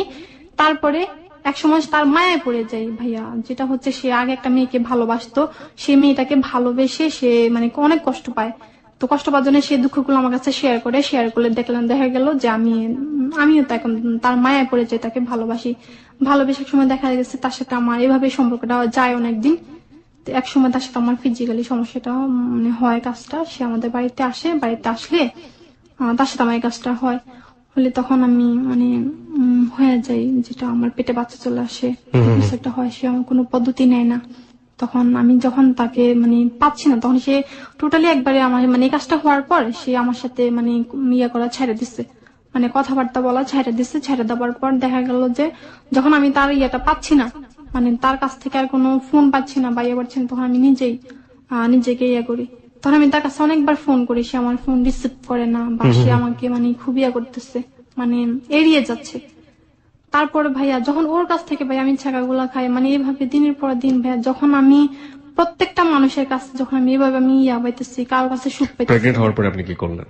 প্রেগনেন্ট হওয়ার পর আমি তাকে জানাই যে তোমার তো এরকম আমার বাচ্চা পেটে, এখন কি করবা? সে বলে আমার কি, তো বাচ্চা পেটে তো আমি কি করবো? তখন বলে তুমি আমাকে বিয়ে করবে বলে ছলনা দিয়া মানে তুমি আমাকে এমন করলা, এখন তুমি বলতেছো তোমার কি, মানে তুমি এটা কি বলতে চাচ্ছ? ও আমাকে এই সম্পর্ক কিছু চায় না, মানে ওর কাজ শেষ, এখন ও নিজেও মানে চলে যাচ্ছে, ওরা এখন আর ও আমাকে চিনে না মনে যেন এমন। তারপর আমি যখন এভাবে চারদিক থেকে মানে এভাবে মানে ধোকাগুলা খাইতেছি, তারপর একসময় আমার নিজের খুব জিদ হয় নিজের উপরে, যে আমি এখন থেকে খারাপ হয়ে যাব, খারাপ কাজ করব, খারাপ পথে চলে যাব। এরকম ভাবে তখন আমি করি কি একটা ছেলের সাথে, সেটার নাম আমি বলবো না, একজন ভদ্রলোকের সাথে আমার এই কাজটা হয়। সেটা আমি নিজে জিদ করার পরে দেখা গেল তখন এরকম একটা হয়। তো কেন করেন? মানে এই কাজটা করার পরে কি আপনি টাকা পয়সা পান? হ্যাঁ, টাকা পয়সা কিছু দিচ্ছে আমাকে। তো যখন এই লোকের সাথে আপনার পরিচয় হলো কিভাবে? আমাদের এলাকার, তো ওনার সাথে মানে জিদ করে এটা করি, যে মানে আমি যখন চারদিকে ভাবে ধোকা খাইতেছি। ওকে ফাইন, আপনি এটা করে কিছু টাকা পয়সা পান, তারপর কি হলো? কিছু টাকা পয়সা যখন পাইলাম, তারপরে দেখা গেল এক সময় ভাইয়া আমি ইয়া করি, যেটা হচ্ছে আমি এখন যে ভাবির কাছে থাকি, এই ভাবির কাছে যখন আমি থাকি, সে ভাবিটা হচ্ছে এমন মানে উনি খুব তাবলিগে যায়, তাবলিগ করে, উনি খুব ভালো মানুষ। তারপরে হলো কি উনি সবসময় তাবলিগে যাইতো, একসময় আমাকে বলে যে এই তুই যাইতে পারস না আমার সাথে, চল যাবি? তখন আমি বলি আচ্ছা ঠিক আছে গেলাম। তারপর দেখা গেছে আমি ভাইয়া প্রথম যেদিন আমি তালিমে যাই সেই দিন আমি তাবলিগের আপারা এমন কিছু কথা বলে ভাইয়া, বিশ্বাস করবেন, সেটা হচ্ছে এমন কিছু কথা সেখানে বলে আমার মনে হলো কি ভাইয়া সেই কথাগুলো আমাকে উদ্দেশ্য করে বলতেছে। আর আমার মনে হলো কি ভাইয়া সে আমাকে বলতেছে, আমার এটাই ফিল হলো যে আমাকে বলতেছে মনে হয় যেন। কি বললো আপনাকে? যেমন অনেক বড় করে ঘটনাটা তারা বলে, যেটা হচ্ছে মানে জিনা কাজ করলে যে কি হয়, মানে ইয়া হয়, তার পাপের শাস্তি গুলা কিরকম ভাবে হবে, মানে ভয়াবহ। যখন এভাবে বলে তখন আমি করি কি, এভাবে মানে ইয়া করি যে হায় আল্লাহ, তখন এরা যখন এভাবে বলছে পাপের কাজের যে শাস্তি কি, তাহলে আমি কি করতেছি, আমি কোন পথে যাচ্ছি, খুব ভয় হলো না? মানে ওরা যেটা বলছিল যে এই ধরনের জিনিস হলে একটা ভীষণ রকমের শাস্তি হয়, তখন আলটিমেটলি আপনার ভিতরে এক ধরনের বোধোদয় কাজ করলো যে না, আমি তো ইচ্ছা করে এটা করছি, নিজের যেতে পড়ে আপনি এখন এই লাইনে চলে আসছি, টাকা পয়সা রোজগার করছি, তখন আপনার ভিতরে নিজের জায়গাটাতে খারাপ লাগলো যে হায় আল্লাহ, আমি তো এই ধরনের কাজ করছি। সেটাই বলছেন আপনি, তাই তো? হ্যাঁ, তারপর সেটা হচ্ছে ভাইয়া তারা এইভাবে বলে, যেটা হচ্ছে এই মুহূর্তে যদি কেউ খারাপ কাজে মানে ইয়া হয়, তাহলে মানে মাথা দিয়ে যদি কেউ চিন্তা করে যে তুমি খারাপ কাজে যাবে, তাহলে আল্লাহ পাক ইচ্ছে করলে তোমাকে পাগল বানিয়ে দিতে পারে। অথবা তুমি যদি চিন্তা করো যে যে পথে তুমি পা বাড়াচ্ছ, আল্লাহ পাক ইচ্ছে করলে তোমাকে পঙ্গু বানিয়ে দিতে পারে। যে হাতে তুমি খারাপ কাজ করবে সে হাতটাও আল্লাহ তোমার পঙ্গু করে দিতে পারে। মানে এরকম ভাবে যখন বলে ভাইয়া, তখন আমার ভিতরে ফিল হলো যে আমিও তো এসব কাজে জড়িয়ে যাচ্ছি, হায় আল্লাহ, তাহলে আমি কোন পথে যাচ্ছি, এখন আমি কি করব? তখন ভাইয়া আমি সবকিছু ছাড়া দিয়ে আমি ভালো হতে চাচ্ছি। আর আরেকটা হচ্ছে কি ভাইয়া, মানে ভালো তো হতে চাচ্ছি, ভালো এখন হয়েও গেছি ভাই, এখন আর আমি খারাপ কাজ করিও না, খারাপ পথে যাইও না। সেটা হচ্ছে এজন্য আমাকে আমার এই ভাবি অনেকটা পরিবর্তন করেছে। আমি ভাইয়া অন্যান্য বাসায় যখন কাজ করি তখন দেখা গেল কি অন্য বাসায় আমি নামাজ পড়তে পারি না ঠিক মতো, কিন্তু দেখা গেল এইখানে যখন আমি এইভাবে মানে দেখা যাচ্ছে আমি একটা কাজ করতেছি, ভাবি এসে আমাকে বলে যে আখি তুই কি কি কাজ করতেছিস, তখন আমি বলি যে ভাবি আমি এই কাজটা করতেছি, তখন ভাবি বলবে যে দে তোর কাজটা আমি করি, তুই গিয়া নামাজ পড়ে আয়, এরকম কিছু একটা বলে ভাবি আমাকে অনেক সময় দেয়। তো এই জিনিসগুলো ভাবির আমার কাছে খুব ভালো লাগে। একটা বিষয় হচ্ছে ভাবি আসলে আমাকে ভালো পথে আনার একটা ইয়া, না হলে আমি আগে হয়তো আজকে জিদ করে অনেক খারাপ হয়ে যেতাম ভাইয়া। আমি হয়তো আজকে এখানে সংক্ষিপ্ত করে বলছি যেহেতু সময় খুব কম সেজন্য। আর আমি বলবো যে মানে কি বলবো ভাইয়া, আমি এখন মানে সত্যি ভালো হতে চাচ্ছি, কিন্তু ভালো হবার সুযোগটা ভাইয়া চারপাশের মানুষ আমাকে দিচ্ছে না। আপনি এখন কি করে সময়, আপনার টাকা পয়সা রোজগার বা দিন চলে কিভাবে এখন? আমি বাসায় কাজ করি ভাইয়া। লিসেনারদেরকে আমি বলতে চাই যে আমার মতো অনেক আঁখি এই সমাজে যারা জিদ করে তারা খারাপ পথে চলে যাচ্ছে, সেই লিসেনারদেরকে আমি বলবো তারা জিদ করে যেন মানে কোনো খারাপ কাজে লিপ্ত না হয়ে যায়। তোমরা প্লিজ ভালো হয়ে যাও, আমার মতো আঁখির মতো খারাপ কাজ। আপনি যে গার্মেন্টস সম্পর্কে যেটা বলছিলেন, আপনার গার্মেন্টস এর অভিজ্ঞতার কথা একটু জানি, যে গার্মেন্টস নিয়ে যে ব্যাপারটা, যে অনুভূতিটা আপনার মধ্যে ছিল, আপনি এরপরে গার্মেন্টস এ কাজ করার কোনো চেষ্টা করেছেন বা এখনো করেন? এখনো আমি মানে চেষ্টা করছিলাম এই বাসায় আসার পরে, কিন্তু এ বাসায় আসার পরে দেখছি এ বাসায় আসার আমার একটা ইচ্ছা ছিল এই জন্য যে এ বাসায় কাজ করে কিছু টাকা পয়সা হলে এই টাকা পয়সা গুলো নিয়ে আমি গার্মেন্টস এ চলে যাব, গার্মেন্টস এ চাকরি করবো, আমার একটা ইয়ে করি। কিন্তু কেন যেন ভাই আমার গার্মেন্টস আমার যাওয়াই হয় না।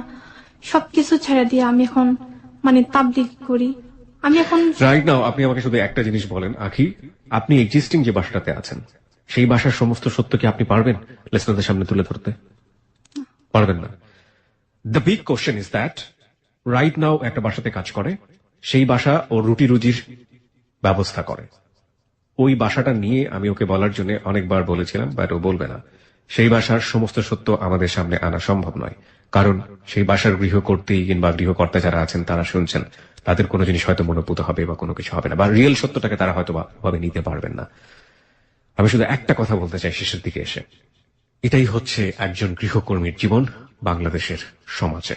এর বাইরে হয়তো অসাম কোনো ঘটনা থাকে, অসাম কোনো গল্প থাকে যে একজন গৃহকর্মী যে হয়তো অনেক ভালো একজন মানুষের সামনে এসে নিজের জীবনটাকেই পাল্টে ফেলেছেন, সেই মানুষটিকে হয়তো দেবতার মতো সম্মান করেন।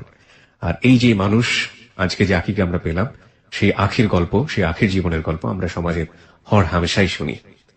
একজন মেয়ে হয়ে জন্ম নেয়ার পরে একজন গৃহকর্মী হলে সেক্সুয়াল ভায়োলেন্স থেকে শুরু করে শারীরিক নির্যাতন থেকে শুরু করে জীবন মানে যে কতটা দুর্বিষহ অনুভূতি, সেটাকে নতুন করে বলার আর কোনো জায়গা নেই।